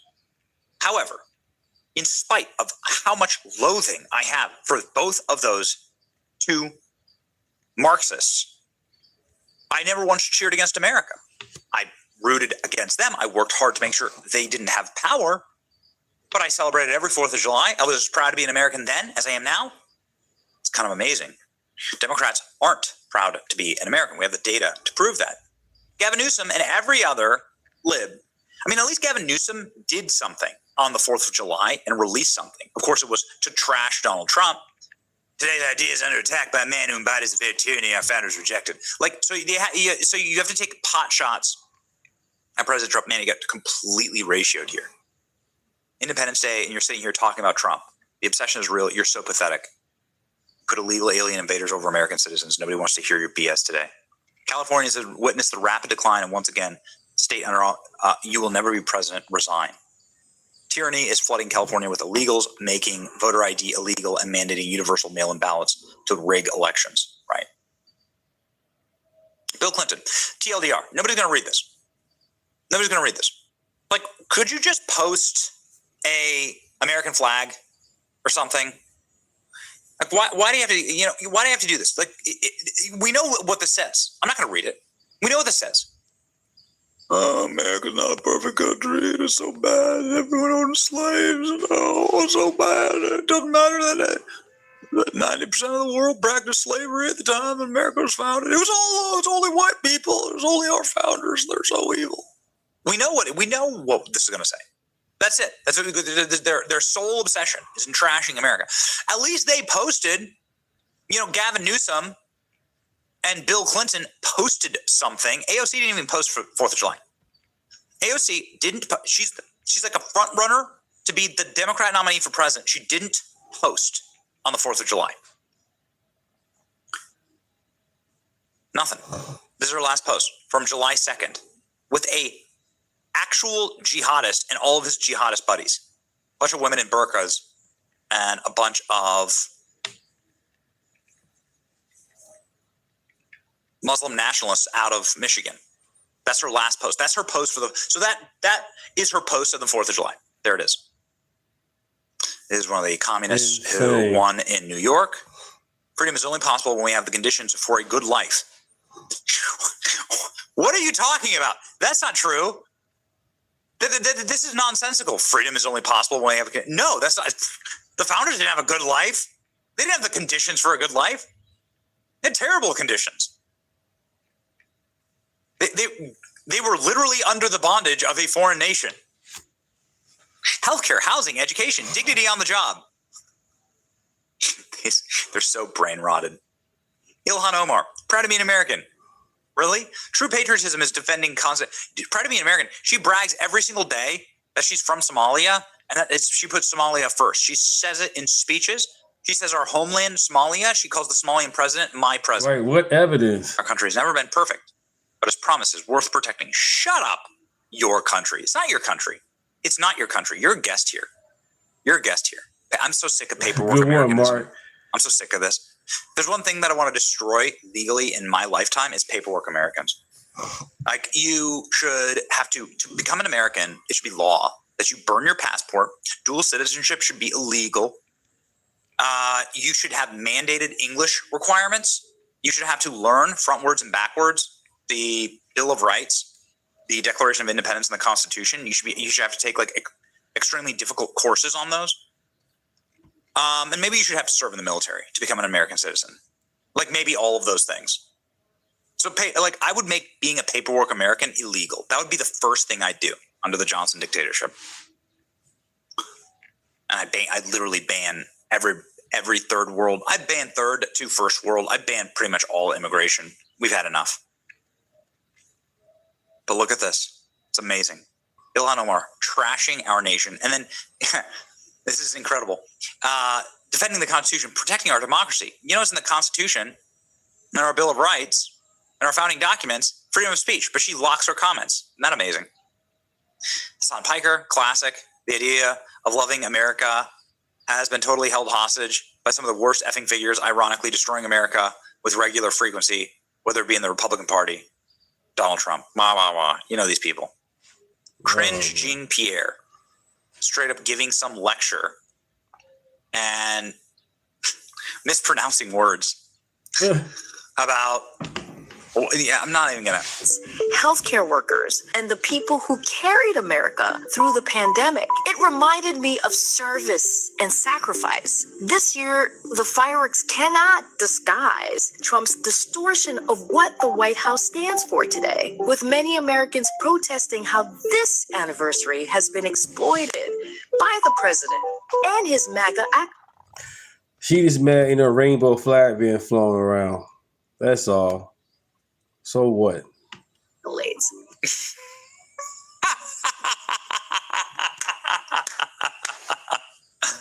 Oh man. MAGA accolades. Acolytes. Moron. Did you ever, the acolyte in the Disney Star Wars acolyte was literally made for Cringe Jean-Pierre. Do you not know this? But here's the best thing. You know, if you're in the industry, you learn these little things. Notice her eyes. See how her eyes are reading? She's reading everything from a prompter. She doesn't believe any of this. It was written for her. Probably by some Chinese AI, right? Incredible.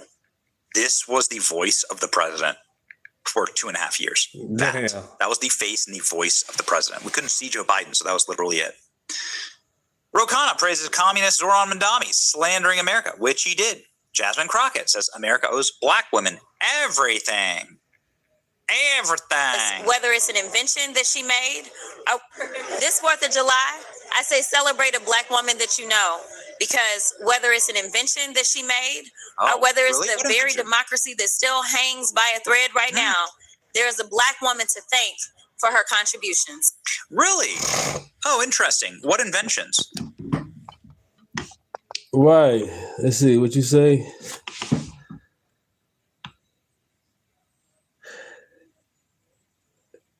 Really, Ann? Go ahead and post a specific quote from the Epstein files that you can find of criminal reference of Trump. Right, post the shit. Go ahead. What's going on? You guys so strong like y'all read the Epstein files. Type the shit up there. Put it on the screen. Let us see. Let us read it. Make it live. Y'all swear about this Epstein file so bad. Post the shit. Go. Like I need to get back out. I need to get back. Type something. Little reporter lines. Type what you saw. Jasmine Crockett, type right now. Name of invention from black woman. Go. Type what you read. You want to watch a head explode? Name an invention from black. Go. Name. I want a name. Okay, I need a name of a single black woman that had something to do with America's founding. Go. I mean. No, you got it. You said about the Epstein files. Post the shit. Post a quote what they say about Trump did what. Go ahead and post it. Right here. We reading right now in the chat. Be ready. I can think of didn't Thomas Jefferson have like half his family with and you do it out of wedlock with the slaves? I think isn't that historic? Anyway, that's like as close as I can get. That's as close as I can get. I don't know. Right? Okay. Jasmine Crockett's the one who's making these absurd arguments. So why don't you back them up? If you're telling us to thank black women for inventions and for America's founding, name them.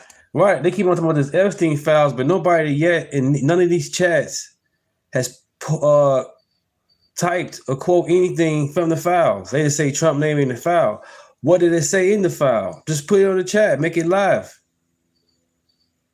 Don't talk about what's in the file. What was said in the file? What was said? Type it in there. Type it on the screen.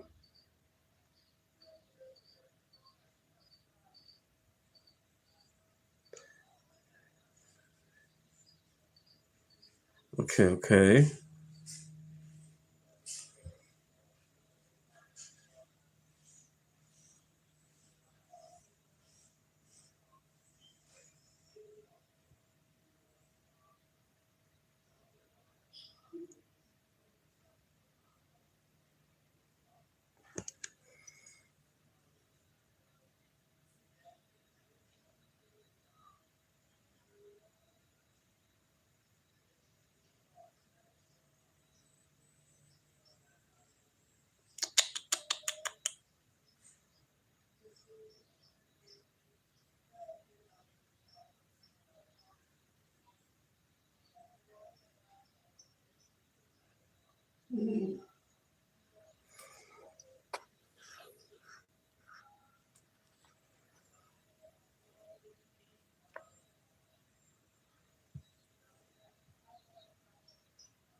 Should America prevent Iran from bombing Americans in the future? That was good. We're trying to show the atrocities that America has committed. Love it. Love it. You want to watch the video? So this was Iranians being held hostage by America.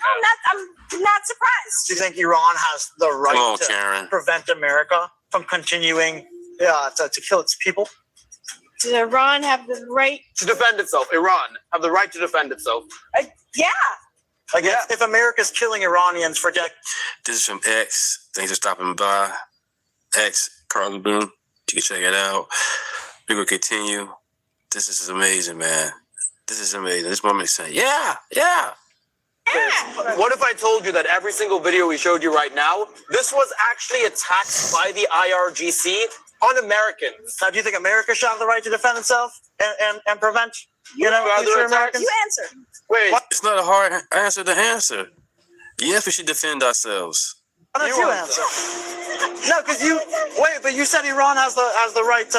But I'm not. It's crazy. USA, baby. Like this. Wait, but you just answered the question really quickly. If Iran should have the right to real quick, she answered. American bombings, you said yes. So I can't.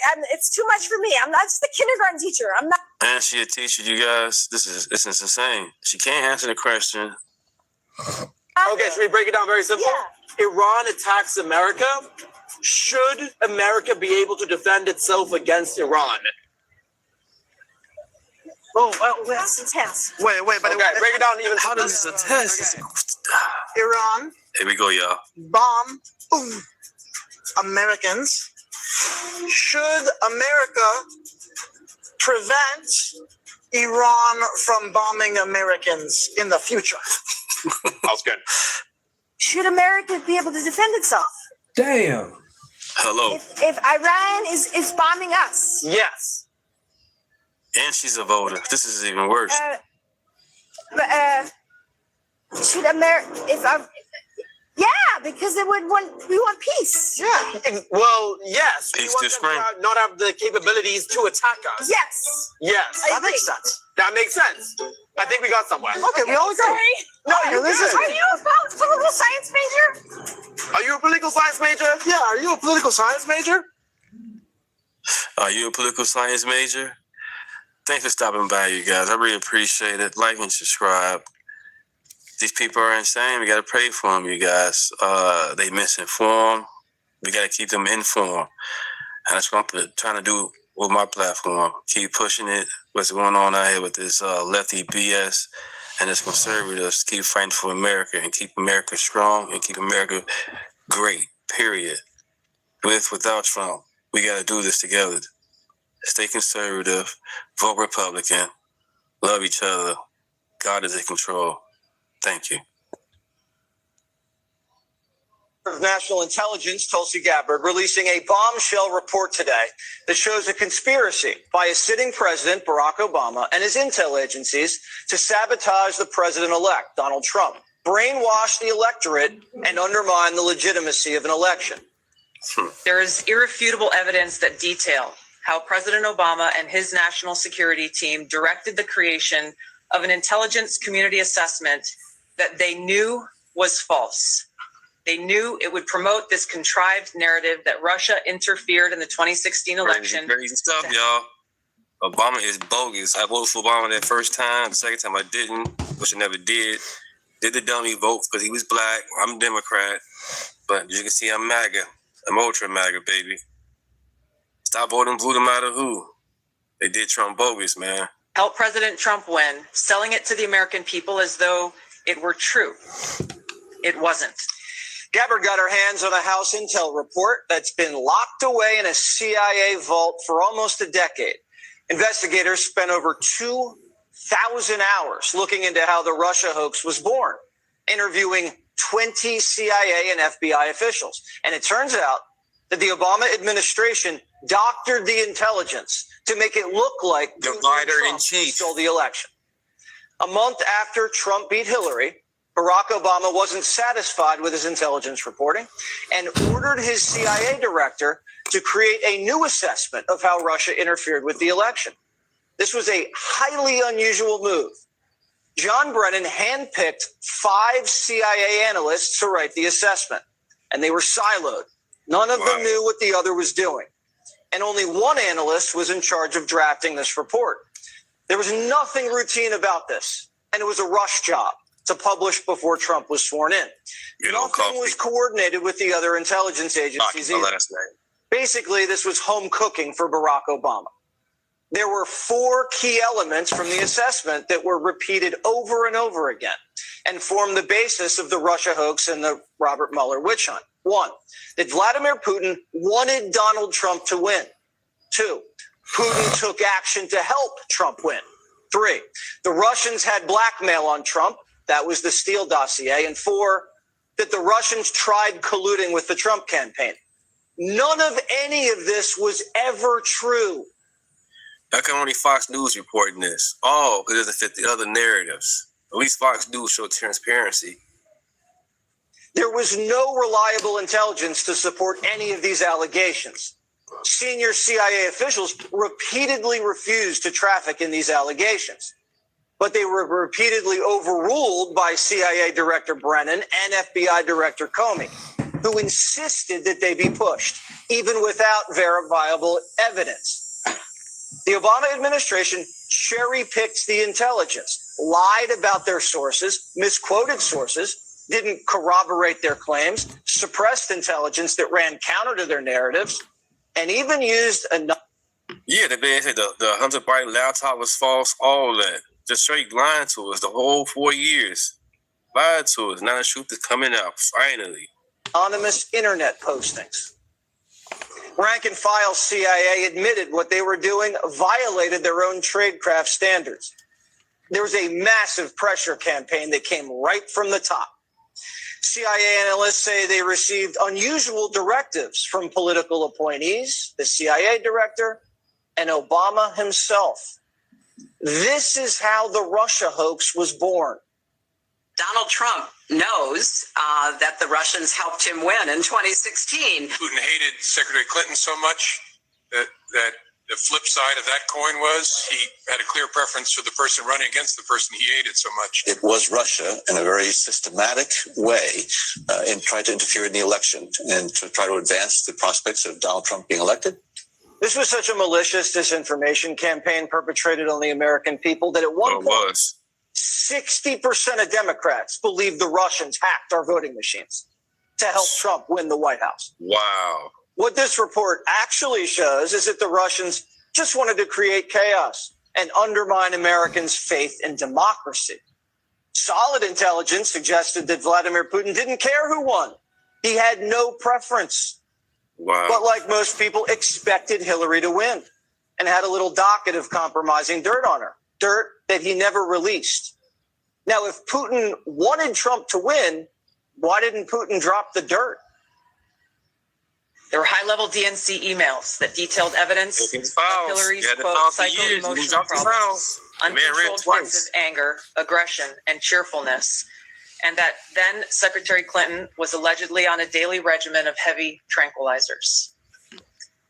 Then CIA Director Brennan and the intelligence community mischaracterized intelligence and relied on dubious substandard sources to create a contrived false narrative that Putin developed a quote-unquote clear preference for Trump.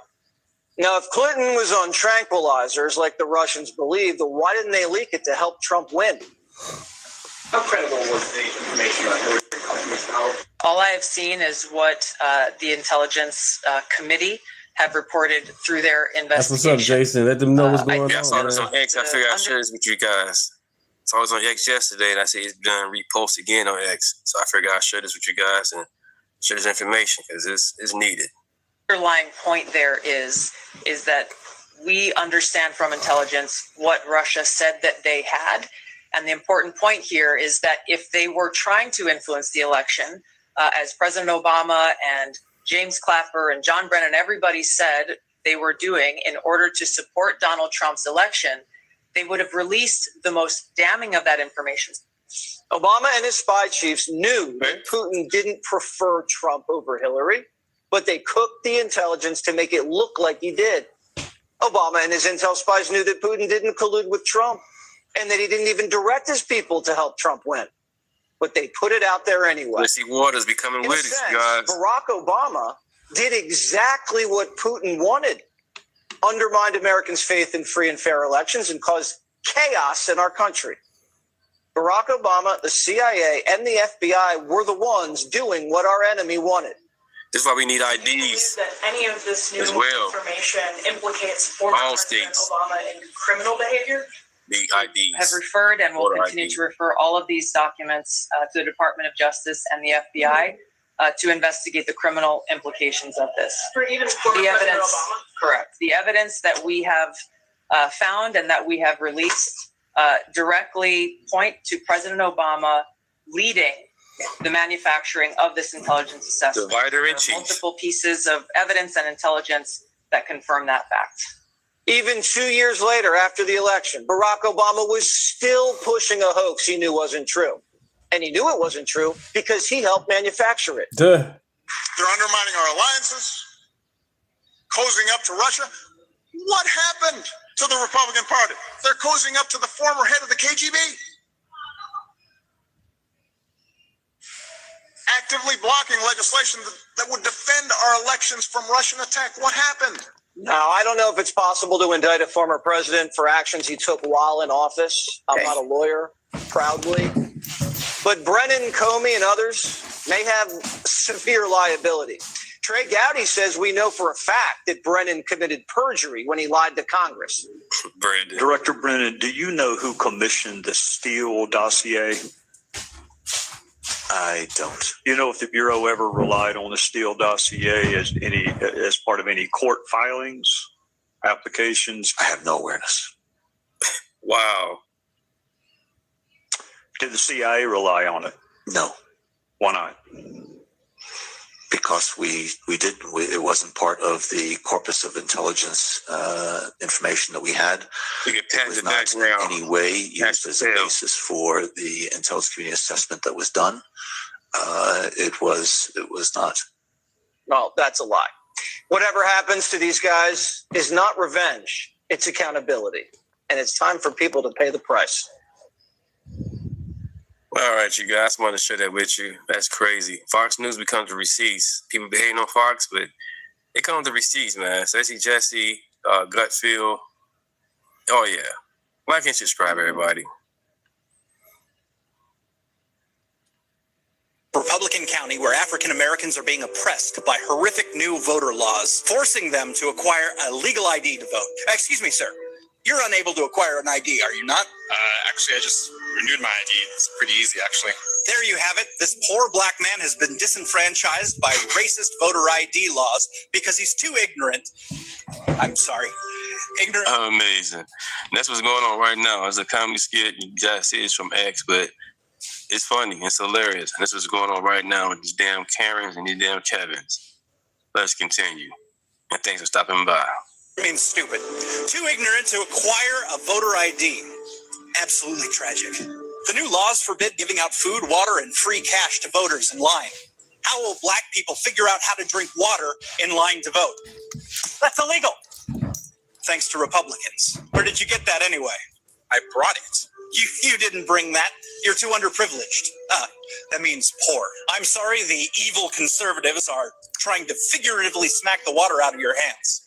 You literally just did that. Like, who are you? You know what? Forget it. It's my time to vote. Just chill out. We just witnessed a hate crime. A thirsty, dehydrated hate crime. Like and subscribe as well, everybody. Like and subscribe. Our thoughts and prayers to his family. Boy, his voice has changed. Black people are oppressed. How oppressed? Republicans want to stop us from feeding them. Well, you can't stop this progressive, you racists. You're the racist. Here comes the airplane. How did you get here? I won't let these alt-right lunatics starve you. Yeah. Eat it. Look at shapes. Banana shapes is the number one. What the? You don't know how to use this remote. Republicans won't pass laws to teach you. Where? Amazing.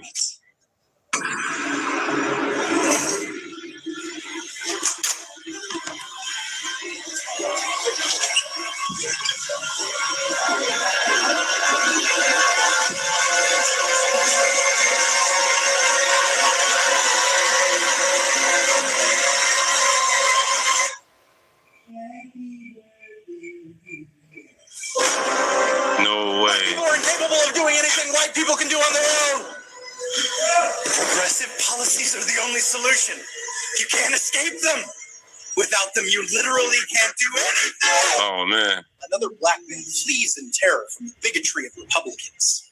After the break, we'll talk to an expert on racism who agrees with us on the capabilities of black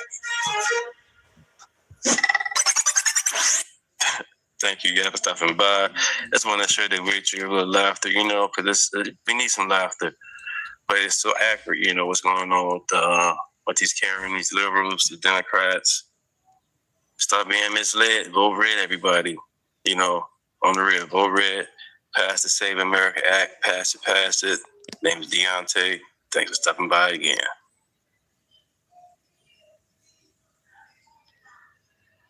And one more thing, as I'm walking, okay? Obama's about to go to jail. I'm just going to say that right now. All that bullshit, all that deep state foolishness, all that gloating, and now they found all the evidence that they needed to put that motherfucker away and a few other people for the rest of their lives. A lot of y'all, listen, Obama should have never fucked with Trump back in 2011 at that White House Correspondents' Dinner. Obama really thought he was hot shit.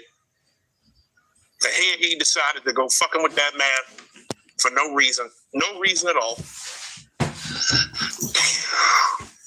A lot of y'all gonna have a stroke when that man is perp walked on national television. It's gonna happen real soon. Might happen for Black History Month. But I'm telling y'all right now, Barack Obama is going to jail. James Clapper is going to jail. John Brennan is going to jail. James Comey, they're all going down. And y'all gonna be upset. Some of y'all are gonna crash the fuck out very, very soon. Yes, they are. And I'm gonna be here for all of it. Yes. There you go, you guys. You know what I'm saying? Obama's in trouble. The Black Messiah is in trouble. And I'm going to go ahead and continue with some more info. This is from Fox. Let's go. Like and subscribe. Joining me now to react is the Director of National Intelligence, Tulsi Gabbard. Director Gabbard, give me your response to what... This is from X as well. This video I showed you is Isaiah.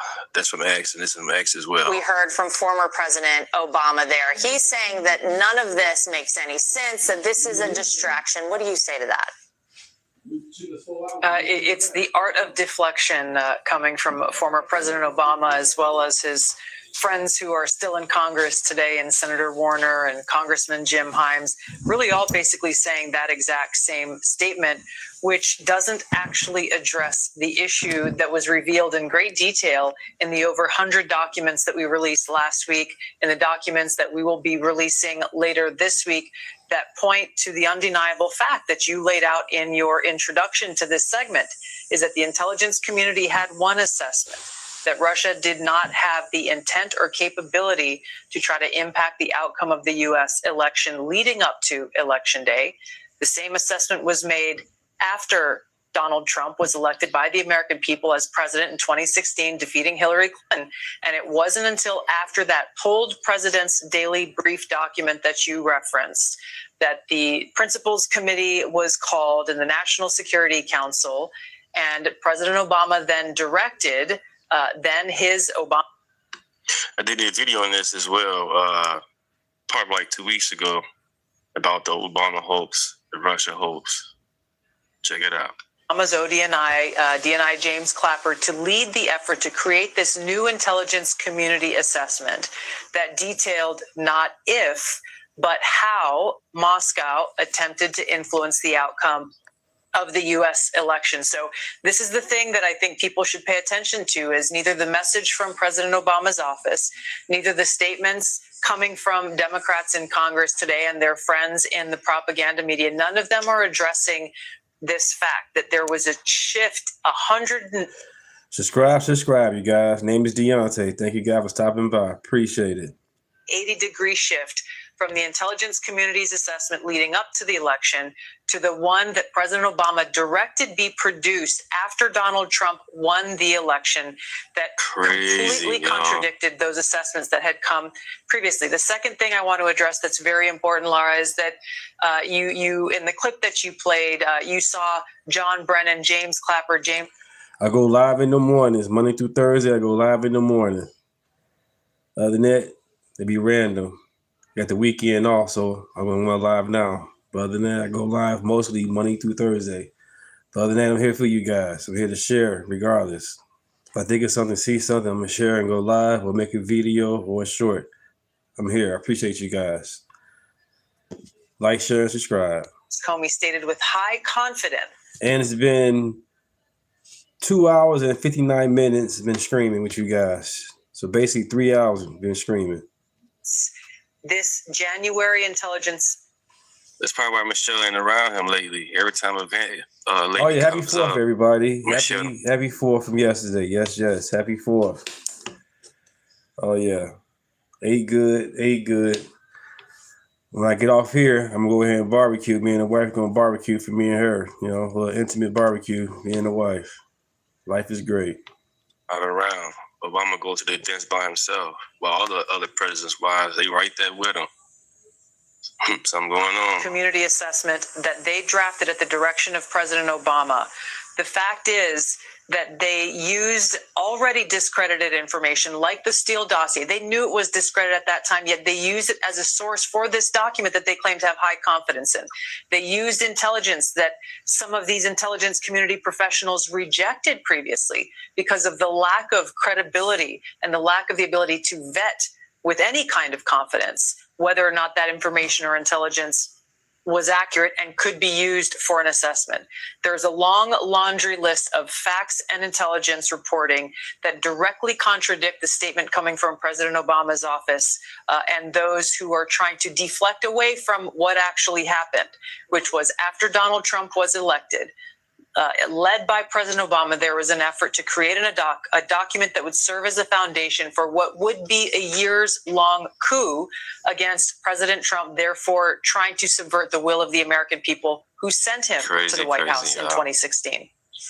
Well, it's amazing that you are now releasing all of this. And Tulsi, I have to tell you, for those of us who lived through it, thank you. I think it's great that we're getting this information out. You say there is more information. There are more documents to be released. Anything you can tell us on that? Hey, who all involved? Lock them all up. Lock them up. Get their mud shots. Y'all did it to Trump and his camp, his team and all that. Do the same thing to Obama's. Oh, yeah. Come on. Let's get it. Get the mug shots. Let's do it.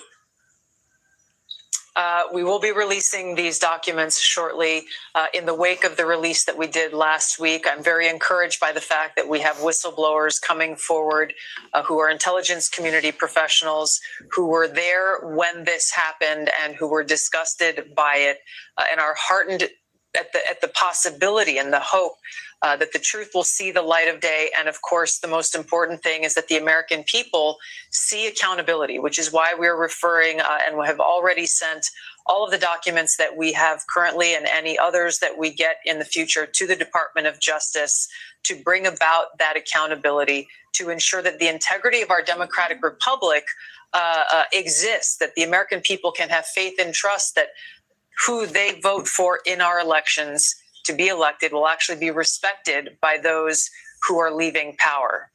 Amen to that. Well, Director. Amen to that. That's what's up. Yeah, I just want to share that with you guys. This is crazy. You know what I'm saying? If Obama's bogus, get his mud shot and go from there. You know what I'm saying? Because that's insane, man. Like and subscribe. Thank you.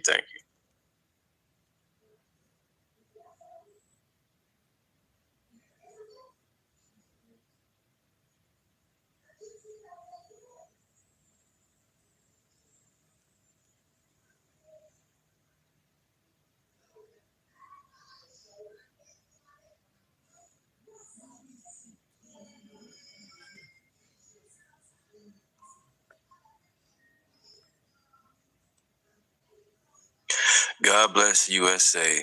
Man. 250 years, we here.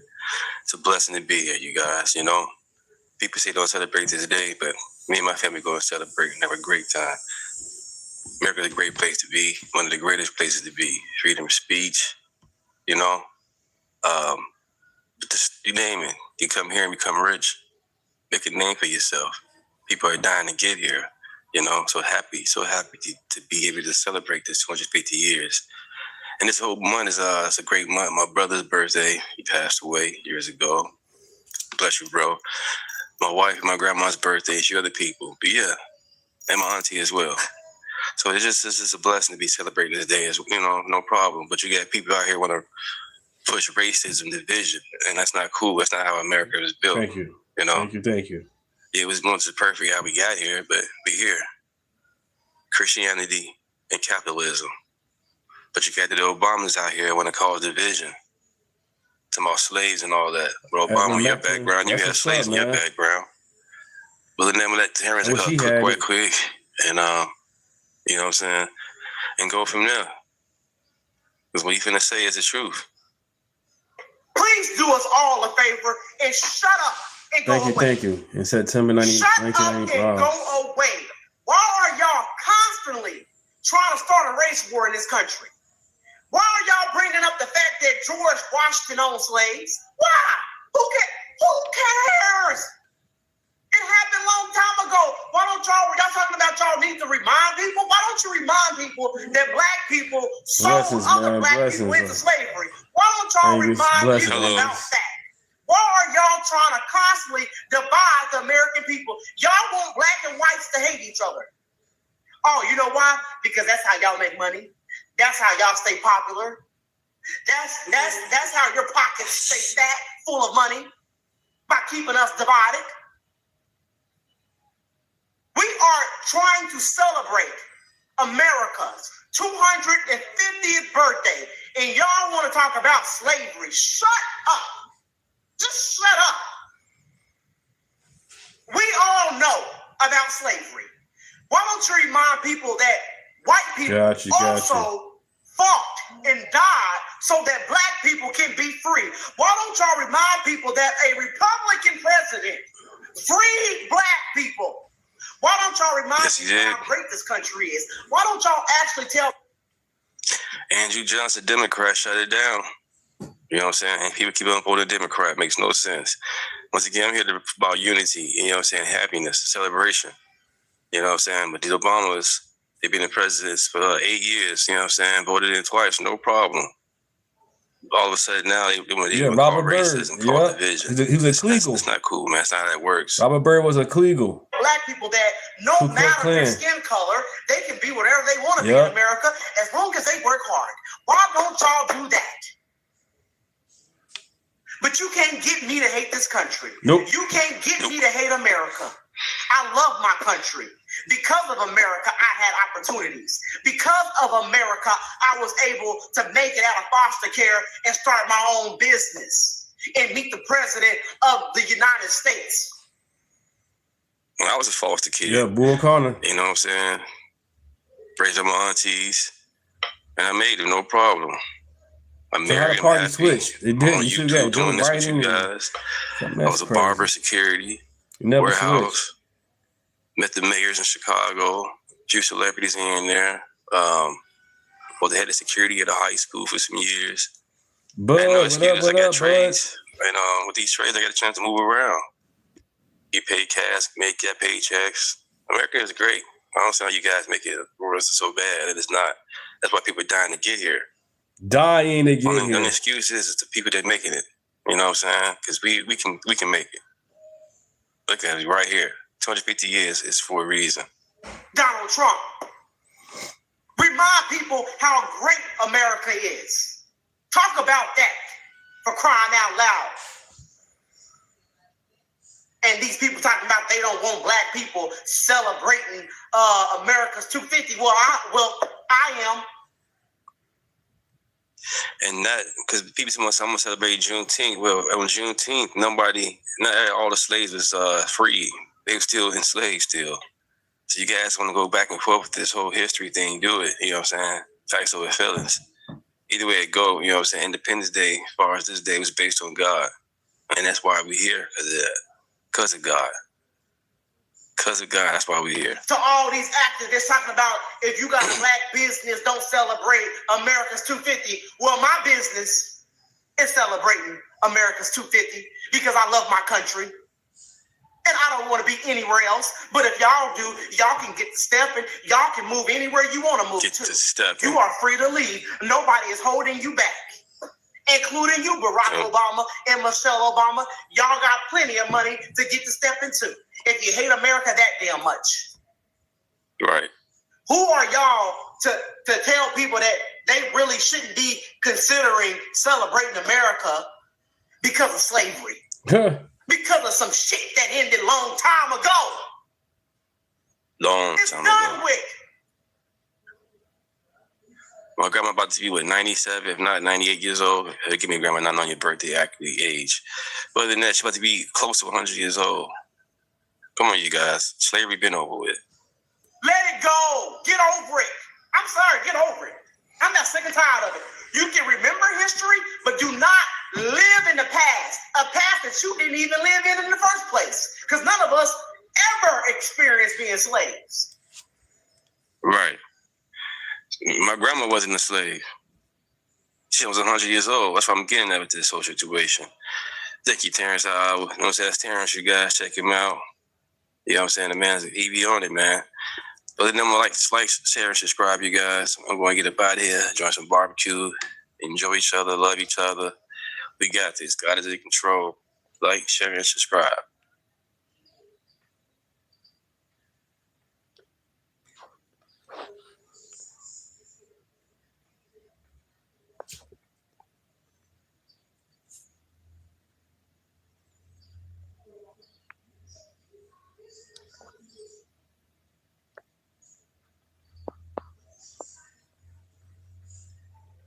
America is a Christian nation. I'm going to play 2 videos to show you and prove to you that America is a Christian nation and it's a great place to be, period. Name's Deunta. Thanks for stopping by. Like, share, and subscribe. For listeners, this is going to blow your mind.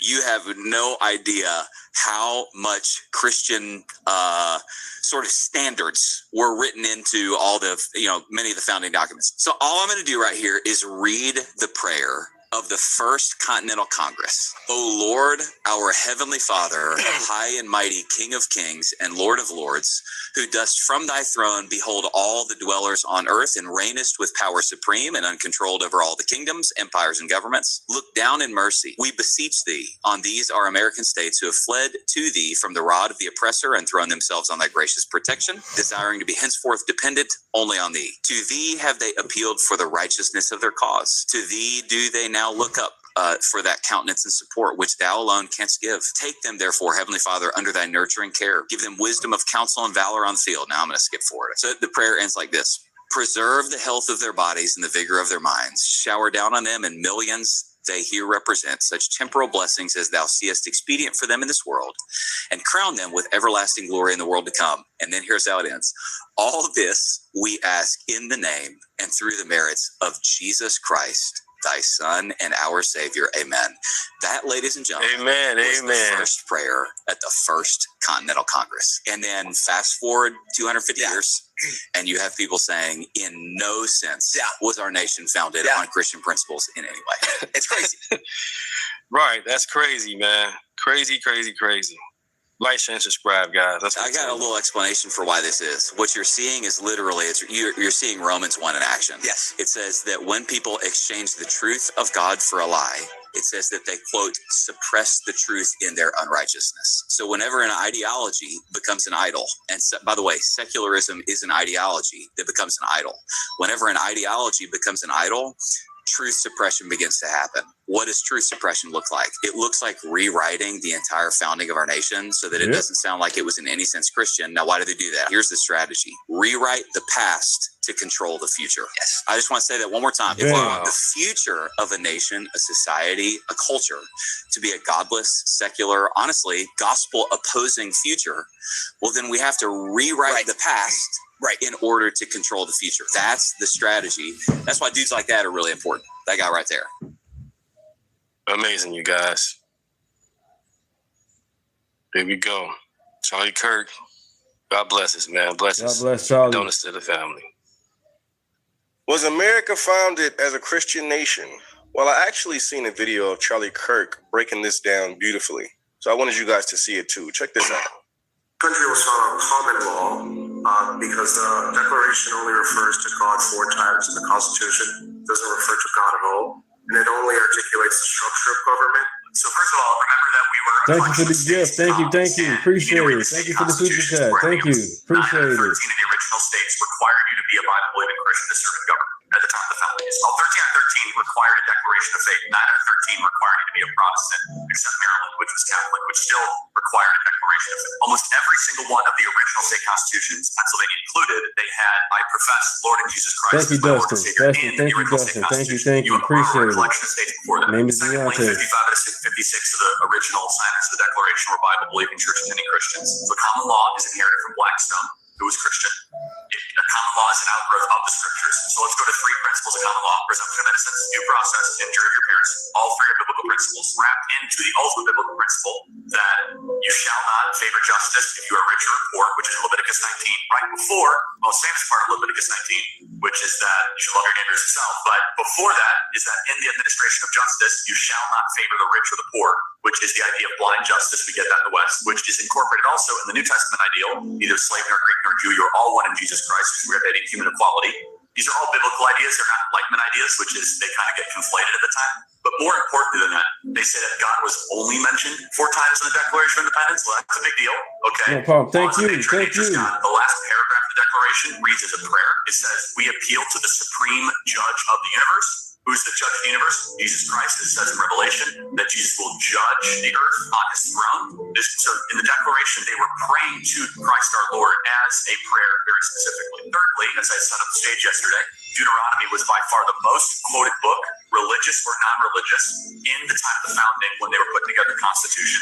More than John Locke, more than Montesquieu, more than Blackstone. So the book of Deuteronomy, which talked about laws, customs, traditions, it was Moses' farewell address as he's about to say goodbye, say, hey, good luck in Canaan, guys. Here's how you should set up your form of government.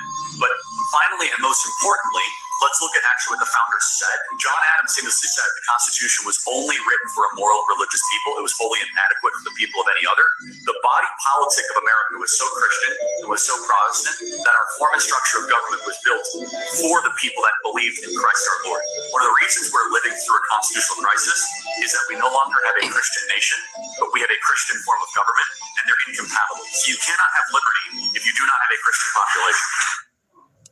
Man, guys, Charlie was just different. Man, photographic memory. A lot of these reasons, because they couldn't go back and forth with him, is the reason they took him out. Right. May he rest in peace. So when I share those 2 videos with you guys, like, share, and subscribe again. Name is Deunta. Thank you guys so much. Love everybody. God is in control.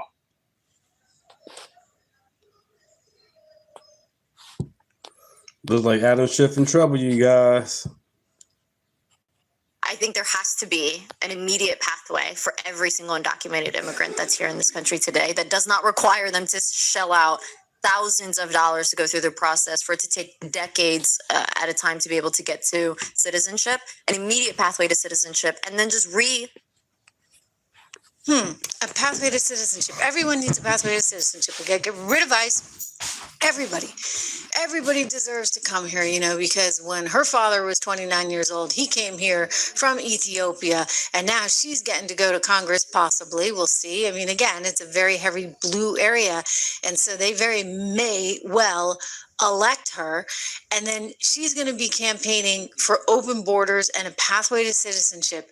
What is that about, other than an opportunity to kind of take a hold of more power, right? We've talked about the method to the madness. By the way, she's on with Hassan Hassan Piker, who I wouldn't necessarily consider a friend of the United States of America, who I believe is heavily supported by the likes of China. He actually disputes this assessment, but we saw him down in Cuba, ladies and gentlemen, with Code Pink, who is Code Pink funded by Neville Singman, okay? So he wasn't paying his own hotel bill as far as I knew, and he's actually kind of nervous about it. We played you all that sound because now there's an investigation underway, and he's like, well, I really think they're after Neville Singman, they're not after me. Well, they might actually be after you too, because you shouldn't be taking money from a foreign entity unless, of course, you're going to register as a foreign agent, which you're welcome to do.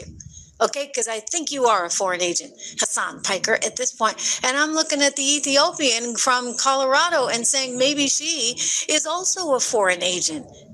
Is she being backed by the same group that's putting money into places like Hassan Piker's show? And probably a whole bunch of others that we won't get into. But I'll tell you, there's some funny stuff going on, really, really funny stuff. But it's got to end, okay? It's got to end, and this administration knows it's got to end. The Democrats are getting nervous. Sure, maybe they're not going to win. Maybe they don't even care. Maybe their whole power comes from one thing and one thing only. Maybe the power is still, let's just be anti-Trump. I mean, that's what Adam Schiff is still spouting, this nonsense. Listen to him. She has sympathetic references to communism, talks about a Marxist ideology, talks about seizing the means of production, abolish police, prisons, and borders, wiping her hands on a U.S. flag. She now says, quote, I have grown considerably in the years since these tweets, and I'm focused on our community and our community's future, which is not exactly disowning the comments.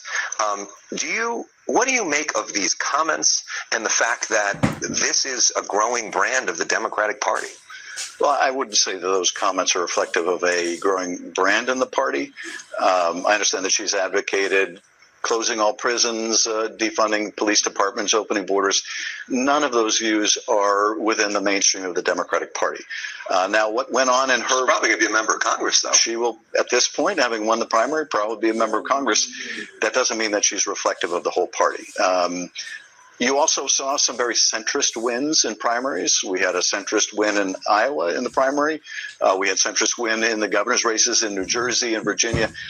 All that's to say it's hard to extrapolate from one campaign or even three in New York City and say this is a nationwide trend. But I will say this, it is reflective, among other things, of the power of Mamdani, of Mayor Mamdani. I think he is incredibly charismatic leader. I think he is inspiring New Yorkers and winning people over and has enormous clout in New York. There was a lot of fear when the AOC first ran for office that she was going to be this dangerous influence. She's been a great member of Congress. She's been articulate and forceful and made a profound case for change. So I'm not afraid of new members or new ideas in the party. I welcome it. One thing, though, I think is an absolute takeaway in these races as in others, and that is the status quo is just deeply unacceptable to the American people, and they're looking for change agents. Okay, so he's trying to say, I welcome this, I welcome all ideas. I actually don't think he does. I think that was Adam Schiff sounding very nervous. That to me was Adam Schiff very reticently saying, okay, well, we were hearing them because, things aren't fair. And by the way, don't get me wrong, things aren't perfectly fair. Okay, I would agree with that. I mean, I was looking at some numbers today. You've heard me go on and on about the middle class squeeze, right? And the hourglass economy, as I call it, where you have a lot on top and a lot on bottom, right? Because you come here, you get all kinds of freebies, and they give you cards for free food, and you get a free cell phone. And heck, if you go to New York, you can hang out at the Roosevelt Hotel. Well, they'll put you up with daily maid service. I mean, in all seriousness, this has got to stop. Like, we cannot afford this. We actually need to focus on helping people who are here in this country right now. So, yes, the hourglass economy is real, but the solution is not communism, okay? Like, it's just not. Nope. The solution is real policy to help everyday folks. to give them a chance to go out and earn a living themselves, to have less regulation and less tax, so you put more people in charge of their own destiny. The solution is not to have more regulation and more tax so that no one's in charge of their destiny. This is where they've landed us. This was not the Democrat Party that I grew up with. No way, no how. These are, as you saw in that ad, brilliant ad by the RNC, these are full-fledged, I would argue, anti-American communists that want to ruin our country and are going to take any wedge they possibly can. What do you think George Floyd and DEI was all about? Let's try to divide. What do you think male versus female is all about? Let's divide again. I mean, okay, now we're going to go after Jews. That's what they're doing, guys. All right. They're going after any group, and eventually they're going to get to you and they're going to go after you. So we need to nip it in the bud. It's important to nip it in the bud. Maybe one way to help nip it in the bud is to stop all the crazies from coming here to begin with. We'll go after the money, too, that's funding them. China, Iran. No more, okay? No more. Figure out who's funding these people and stop it at the source. The Trump administration got some rather bad news yesterday. The Supreme Court decided that, you know what, if you're born here, you are automatically, an American citizen. Now, I would argue that the 14th Amendment is completely antiquated in light of what we're talking about today. The 14th Amendment was actually designed after slavery to ensure that any Black American who had been born here was an American. And we were living in a time where you didn't have, for example, boats that would, I guess you had boats. You didn't have planes that would just drop people off, hey, a few weeks before you give birth. And we didn't have the espionage issue that we have now, right? So think about it. China, Russia, Iran. Well, it might be a little bit harder to get into this country from Iran these days. But, these other places, you could come here, have a baby, make sure you got their passport, and then head back home. That child could be raised overseas and have no affinity for the U.S. of A., and in fact could even be a spy against the U.S. of A., could be a very bad actor, and yet has all American rights. Well, the administration is onto this, and they said, okay, fine. So the Supreme Court is not going to give us this, but there's other ways, more than one ways to skin a cat, so to speak, and they're looking for those different ways. For starters, we have to end birth tourism. Full stop. End of story. No more. No way. No how. Listen to this Fox report. I mean, everybody seems to be in agreement. You cannot come here, give birth, and expect a passport. Like, we have ways of dealing with this that are different than, what the Supreme Court says, and it sounds like we're dealing with it. Watch. They're going to try to change the law to end birthright citizenship. I hate to call it birthright citizenship. It's fundamentally a loophole that now exists in our immigration system that rewards illegal aliens just because they have a baby in the United States. There are a number of things that we're already looking at in the administration, Laura, to try to close down that loophole. So he's calling it a loophole, and this is how many people, we've got a graphic to show how many people benefit from it every year. 260,000 babies every year are given automatic U.S. citizenship who have parents that are not citizens or lawful permanent residents. When it goes to the birth tourism citizens, that is 20 to 26,000 per year. Justice Samuel Alito, who is not retiring despite an erroneous NPR report yesterday that he was, says this is one of the most important decisions in the history of the court. And in my judgment, the court has made a serious mistake. It was a much better day for the Trump platform regarding trans athletes. The president. Yeah, that was good news on the trans athletes. Thank goodness. Okay, like some, again, normalcy being restored. But this one was more controversial. We knew it was an uphill battle. Okay, like we went into this knowing it was uphill. One of the reasons this became such an issue was just because you had too many people coming here and too much of a security threat frankly, because of the people coming here getting this automatic citizenship. So there was some hope that, they would apply the reality that it was a different time when this was written, and it doesn't actually apply to anybody coming here. But that's not the case. Okay. So I'm a big believer. We're not going to dwell on it. I get it. Keith, you said you had a horrible day yesterday. You were so devastated by this. I'm just looking at your comments here. And yes, peace of my mind, this really is giving new meaning to the word anchor baby, indeed. But I would just say, okay, it's over. So let's move forward and let's think about how we actually clean up the border situation so that we don't have people that are coming here and just giving birth and collecting a passport. Or we don't have people that are coming here to give birth and then never leave and continue to collect welfare. Like, that's not going to work for us either. So leave it to Miller, okay? So Stephen Miller goes on my friend Jesse's show. Jesse's great. We work together at Fox. He's a really fun, interesting, colorful character who isn't afraid to say what sometimes needs to be said. So he just let it all hang out. He's like, okay, what are we doing? We're going to tell pregnant women they can't come to the US of A? And Miller's about to say, yeah, that may not be such a bad idea. I mean, think about what's at stake. And I'm telling you, Miller was on fire. Let's go to it. Are we banning foreign pregnant women?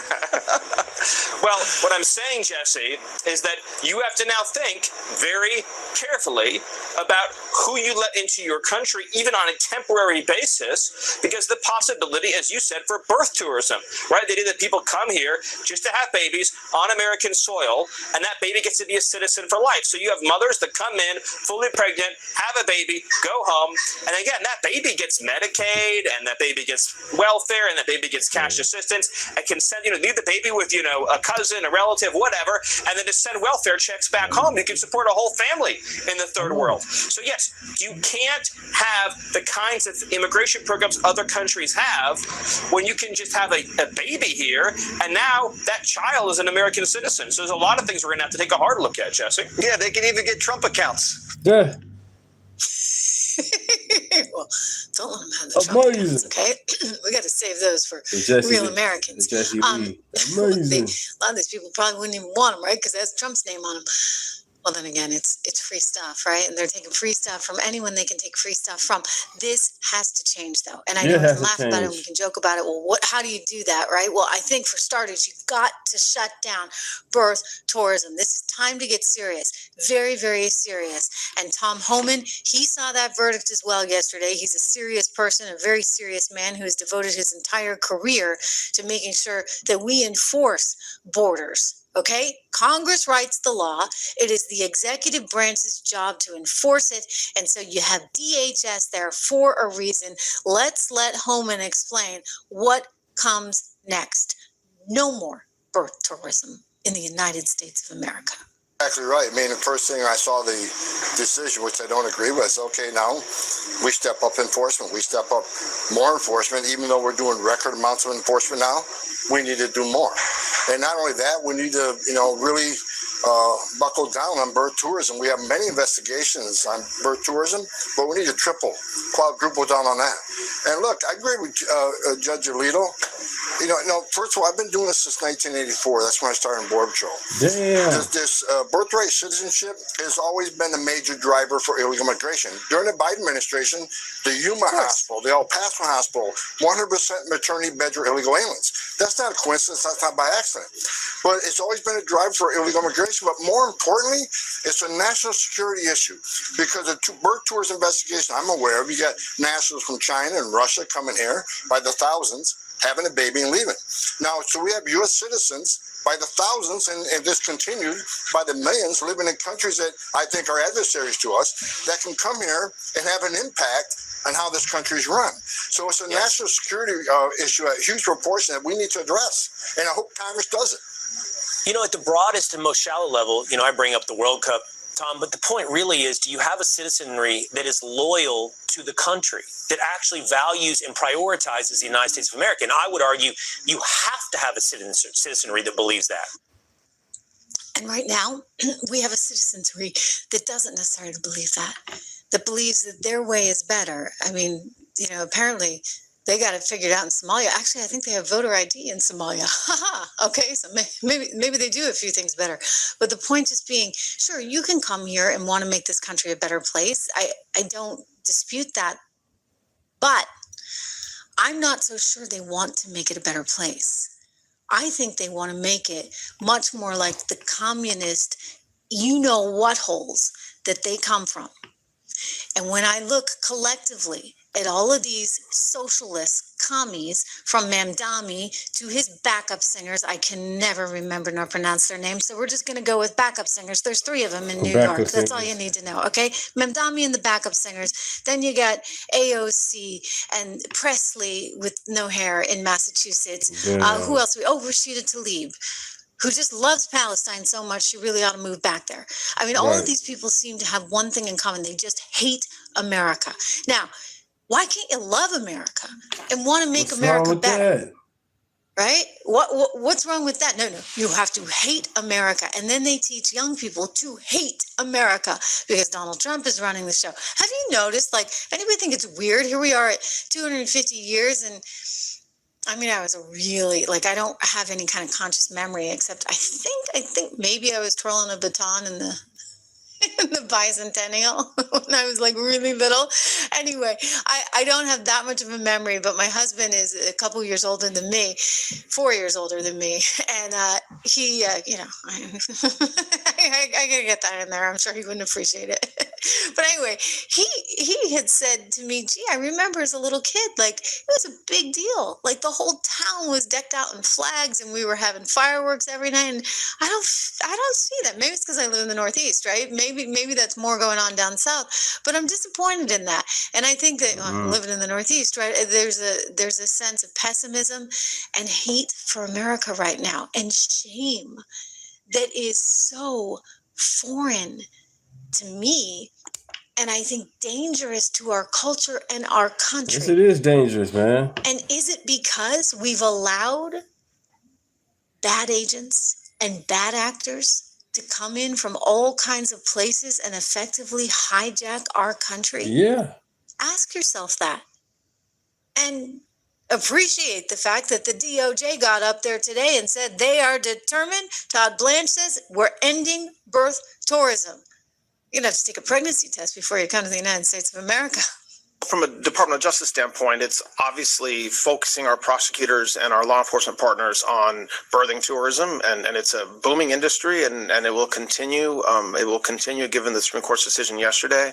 There's other things that DHS can do and the federal government can do in the visa process and the application process to try to minimize or limit the opportunity of folks coming here to not to visit and not to do what they're saying they're doing on their tourist visa, but just to have a baby that can then be a U.S. citizen. So from our standpoint, it's focusing on what is a problem. So everybody should agree that it's a violation of our laws if your intent in coming here, if you're pregnant, is to have a child to become a United States citizen because of our now laws. And so what we have to do as the Department of Justice is make sure our agents or HSI agents that we work with and the FBI are focused on stopping that. And that's what we're... Yeah, it's a business, man. It's crazy, man. It's a $1 billion business what they got going on with this. Coming to America, popping the babies off, going back, then getting the babies, training them up to be spies, then bringing them back here. Come on, man. That's not cool. Assimilate. Respect the Constitution. What's wrong with that? That's what we're going to do. Good. Okay, good. It has to get done. We have to, 60 Minutes, back when 60 Minutes was actually a show that people watched. I mean, this was a lot of years ago. I remember they did a big expose on this, on women coming here from China, just so they could get the passport. I mean, why not? Free passport. You think I can go anywhere else in the world and pop out a kid and expect USA, a passport happy for him? birthday. No. Okay, no. And the reality is we're a mature place, a mature economy now. And there may have been a point in time when that felt like it was relevant and important, especially following the Civil War. But those days are gone, okay? Those days are long gone.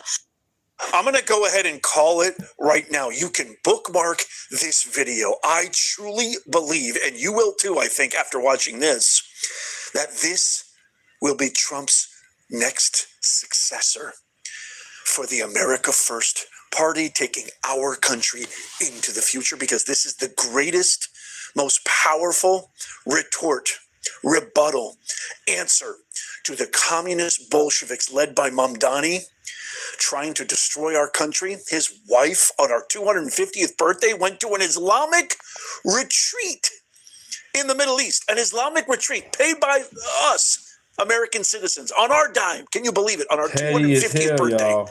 You want to say that our country isn't in peril? You want to say that there isn't ship? And y'all talking about MAGA and Trump not American first. Y'all elected as a Muslim, a socialist. This man left America. That's crazy. That man should have stayed, man, the whole weekend. Then left Monday. You know what I'm saying? Get what you vote for. That's crazy. In our midst, I think, and it's not Rubio, by the way, it's not Vance.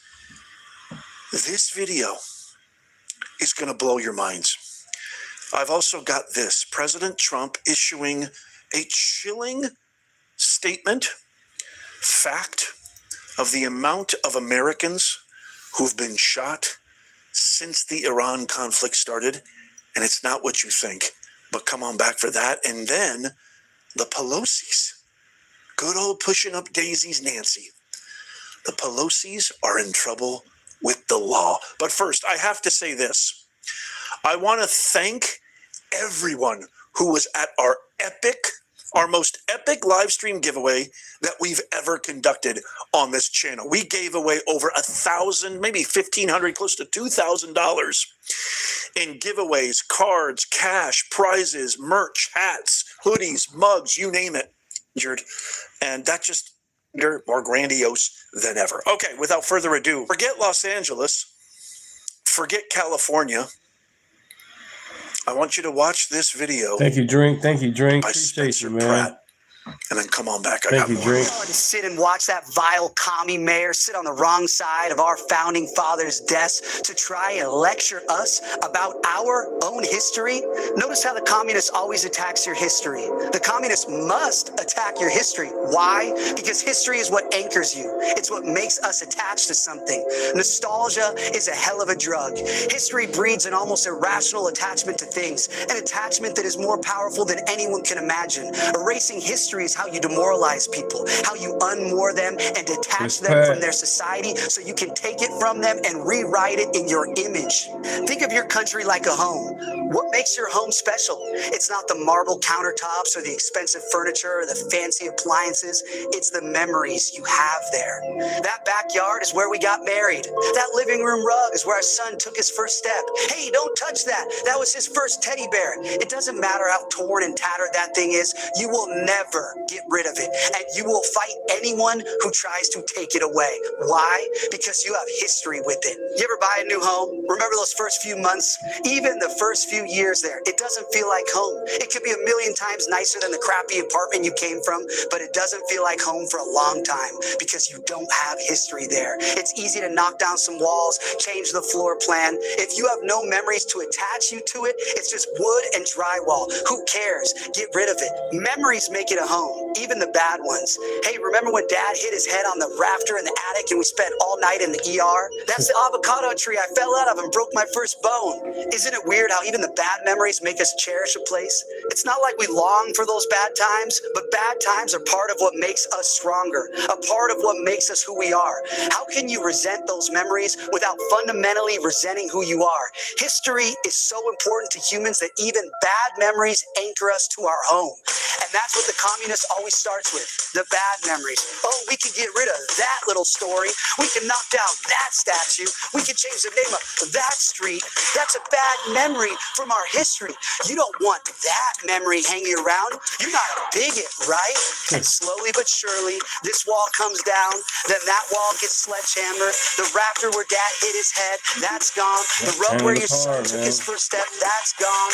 The gash in the wood floor where you stomped the glass on your wedding ceremony, that that's gone and replaced with shiny vinyl planks, and now you got a brand new home with no memories. Now what? Do you care what they do with it? Do you care what color they paint the walls? Nah, do whatever you want. I don't care. I have no attachment to it. I have no memories with that. You love your home because of the memories you have there, and that's why the communists always must destroy your memories, destroy your history. If the communist wishes to take your home, he must first destroy your memory of it so he can erase your attachment to it and demoralize you. Mao destroyed what he called the four olds: old ideas, old culture, Everything he says old is the truth, customs, you and old guys. habits. Man. If you call them olds, it makes them sound Chris bad. is not You don't playing want that around. old thing. Get rid of it. But it is fundamentally human nature to cherish your history. We crave learning about our history, where we came from, who our ancestors were. That's human. But communism is an evil, anti-human religion, so it must destroy what makes us human. The communist destroys your history so he can take your home and rebuild it in his image. That's why it's your patriotic duty to celebrate today unashamed. It's okay to love America. Not only is it okay to love America, it's necessary to love America. We are the only bulwark against tyranny on this earth. When Europe descends into madness time and time again, it's our sons who cross the oceans to fight and die for freedom and human dignity. We don't let evil people destroy our history and rewrite it in their image. This is Independence Day. It's not just a number on the calendar. Don't say Happy 4th. That's commie gobbledygook. No offense, but it sounds like that's some fucking commie gobbledygook. We say Independence Day. Today we celebrate the men who reclaimed a beautiful slice of this earth and claimed it for God, for the values of freedom and rugged independence. Our history is messy. Our history is violent. Fuck yeah, it is. And that's why we love it. We aren't cowards. We don't turn our backs on the painful memories because they make us who we are. Be proud of our country, damn it. America is the birthplace of every great invention of the last 250 years. Like literally everything. Airplanes, spaceships, internet, telephones. As a country, we are batting 1,000. Not only is it a miracle that this radical experiment in self-governance even survived past 1776, but we are the champions of the world. Be proud of that. Be proud of your history. Millions of your ancestors fought and died to preserve it. Commie Mamdani's ancestors never bled for this country. He has no history here, so he has no attachment to our home. He has no place to rewrite our history and lecture us about what our country stands for. So celebrate today. Show some American pride. Honor your history. Raise your flag. Raise a finger and say, fuck you, communists. This is our home, and you can't have it. Today we celebrate our Independence Day. God bless America.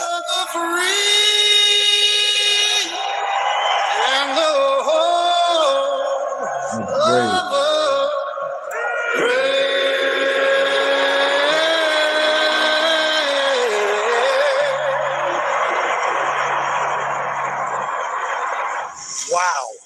I mean, wow. Not only has this guy created the most powerful, iconic political ads of all time, but he's taken it to a whole new level. I honestly think, you guys, God works in mysterious ways. I think the greatest thing that ever happened to Spencer Pratt, and maybe even our country, is the fact that he was cheated out of the LA election, that he'd been gaslit by the most nefarious political engine of our time and institution. This will be the last video of you guys of the day. It's been 3 hours and 45 minutes. Been screaming with you guys. You guys have been a blessing. Thank you guys so much. Name is Deunta. My channel is Deunta Red Wave Podcast Show. Thank you guys. Because they just created the next American revolutionary. Literally cut from the same cloth as our commander-in-chief. I will be back tomorrow, all this week. I'll be back in the morning, going live and making videos for you guys, keeping you guys up to date with my rant and raves. I really appreciate it. I'll be back tomorrow morning. Let's continue. Trump, authentic, real, a builder, a creator, came from the private sector, has not sat at a desk and lied and cheat and steal like Gavin Newsom and the rest of the hippocrats. I mean, these guys are some of the most vile human beings ever. I have to play this for you.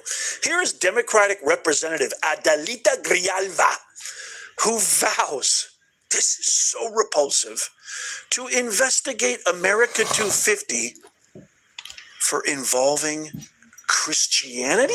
This iteration of America 250, this Freedom 250 that Donald Trump and his cronies have engaged in, there's a real strong element of Christian nationalism that is meant to define what it means to be an American. Can you speak to that and what you guys uncovered? Well, and that's incredibly problematic because our nation is built on really the contributions of immigrants, of people from all different countries, all different nationalities, and all different religions. We do not have an official religion in this country, nor do I believe should we. We are supposed to be this melting pot where everyone comes together and is stronger as a result of it. But under this administration, it is more about how Christian you are. So absolutely 0% of that is true. And of course, this whole idea of conflating melting pot, comparing the immigrants of the early 1900s and late 1800s with what Biden, Kamala, and Obama have done, letting in millions, tens of millions of criminals, gangsters, thugs, terrorists, RAPIsts, I can't say the word, or they'll take the video down, the worst scum of the scum. I mean, it's like literally, it's like comparing apples and there's no comparison there. You can't compare the scum of the earth to the actual people who want to come to America. They want to assimilate. They want to enrich the culture. They want to contribute. They want to work. They're not looking for handouts. There's no comparison there. But the other lie is that our nation was not founded on Christian values. Yeah, it was. Everything, the tenets of our framers, the pillars, the values, the principles are all founded on Christian ideals. Even John Adams himself, when he was the first ambassador to the United States to England, told King George, we share the same language and we share the same religion. Therefore, we are and forever will be bonded together as brethren. That came from John Adams. So wrong on all fronts. But I mean, of all the things on America's 250th birthday, why would you even callously, shallowly, myopically criticize something like that?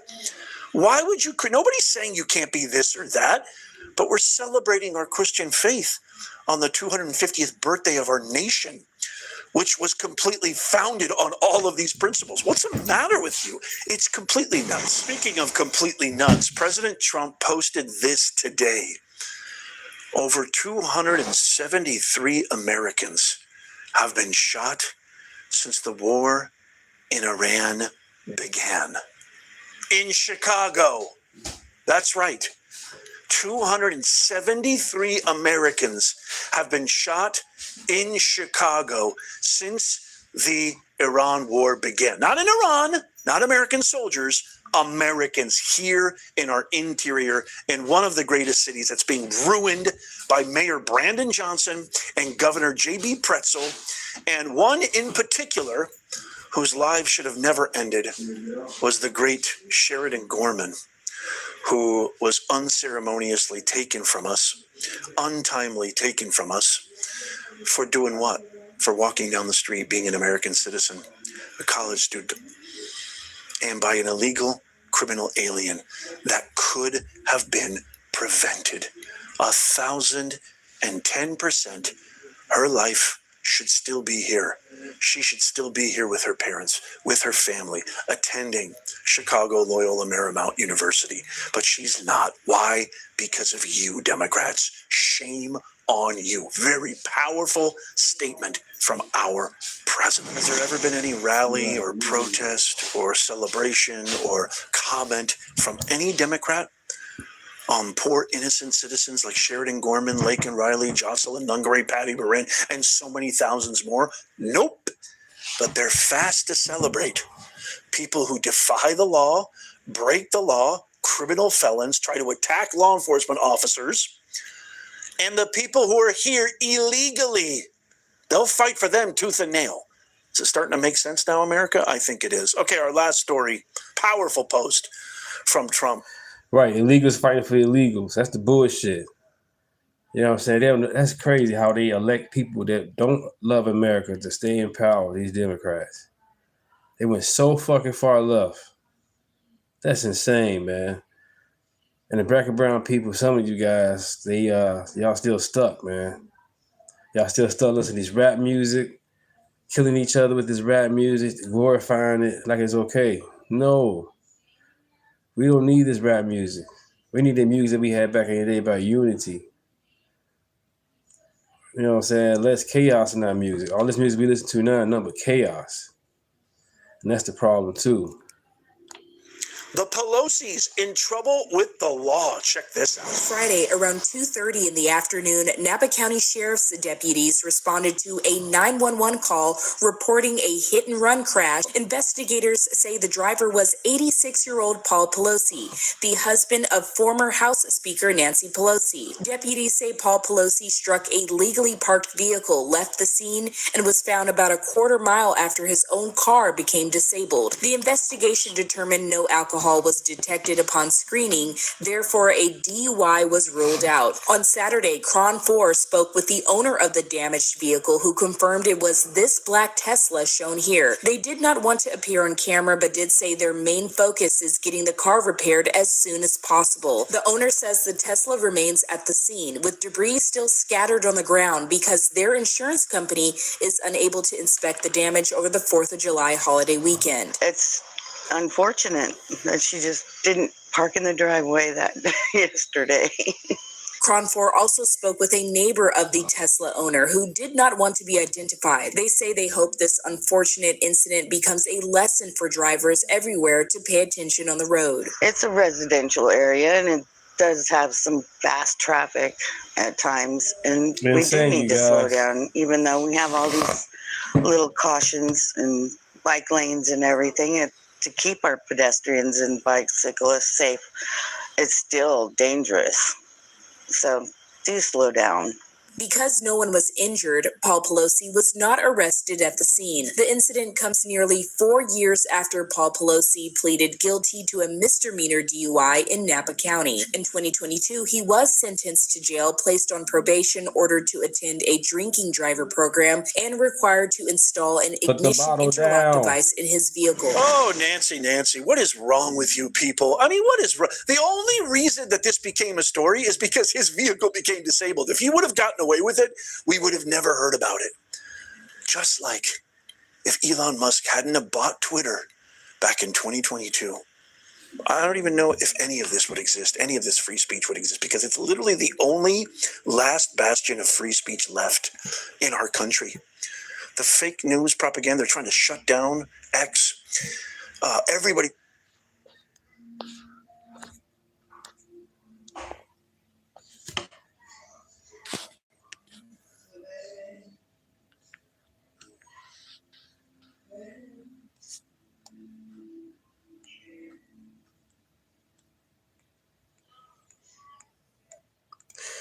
I'm gonna give you a good one for the road.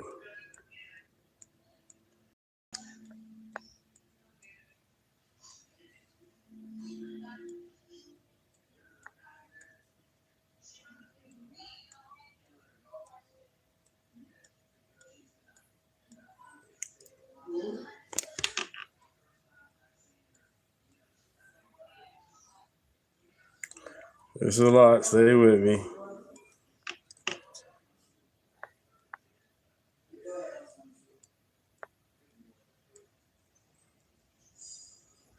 I'm gonna save it a lot. Shit.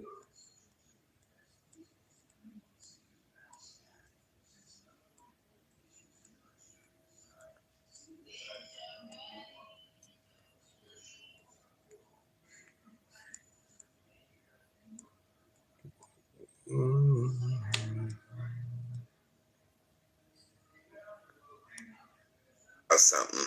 One of the funniest things to me at the same time is when I talk about Glorilla and Sexy Red and Young Miami and City Girls and whole culture. Get this money, pop this ass, shake this pussy, all that whole shit and weaves and nails and lashes and these Jezebel hoes. Boy, the way women defend that shit is amazing. Women will come on and defend that shit. Oh, we just being vilified. The black woman is the only one that's vilified for her body. She can twerk. What's wrong with her moving her body, policing her body? But you know what's funnier than that? When I say these niggas rapping this bullshit and talking this drug and street culture, and niggas come on and defend that shit way worse than them motherfucking hoes defend that shit. a nigga get into his childhood, how his father went around, the black community, the black economy, all the things that happen. And that's why we got to have fuck boy rap. We need some niggas rapping about growing up in the struggle in the streets and working hard and not being able to make no money. We need that kind of rap. We need niggas to talk about smoking on niggas and shooting up the hood and drugs. We need that. We don't need no females shaking their ass. That's wrong. The Jews making them females do that, they plants. But as far as the black men rapping about the streets and killing themselves, that's true. We need that. What you mean? You talking about Jay-Z ain't do that? He did do that. Man, all the stuff T.I. and them guys say they did. Jeezy, man, we need that rap, man. Sexy Red and them and Lotto, they plants. They being used to fuck the black race up. They being used to poison little girls by booty hole brown. But when 50 Cent and black men rap about shit, we need them. We need them stories told, man. We need them, nigga. You just don't know because you ain't jump off the porch early. You ain't grow up in the streets. You don't know how I feel to be in this city and them projects. I ain't had no doctors and no lawyers to look up to. I did my street rap. I did my street rap. Ain't nothing wrong with this, man. But the women, they wrong. They wrong. They plants. They agents. They getting paid to do that shit. But when men do it, when men do it, we need these ghetto stories told, man. And one little piggy, two little piggy. Got a Draco went out there. We need that shit. We need men rap to be violent and stuff. Don't talk about being rap. There you go, you guys. There you go. My name is Deunta. Thanks for stopping by. Like, share, and subscribe. I'll be back tomorrow in the morning. Gotta go barbecue with the wife. Thank you, guys. It's been 4 hours. Gotta go.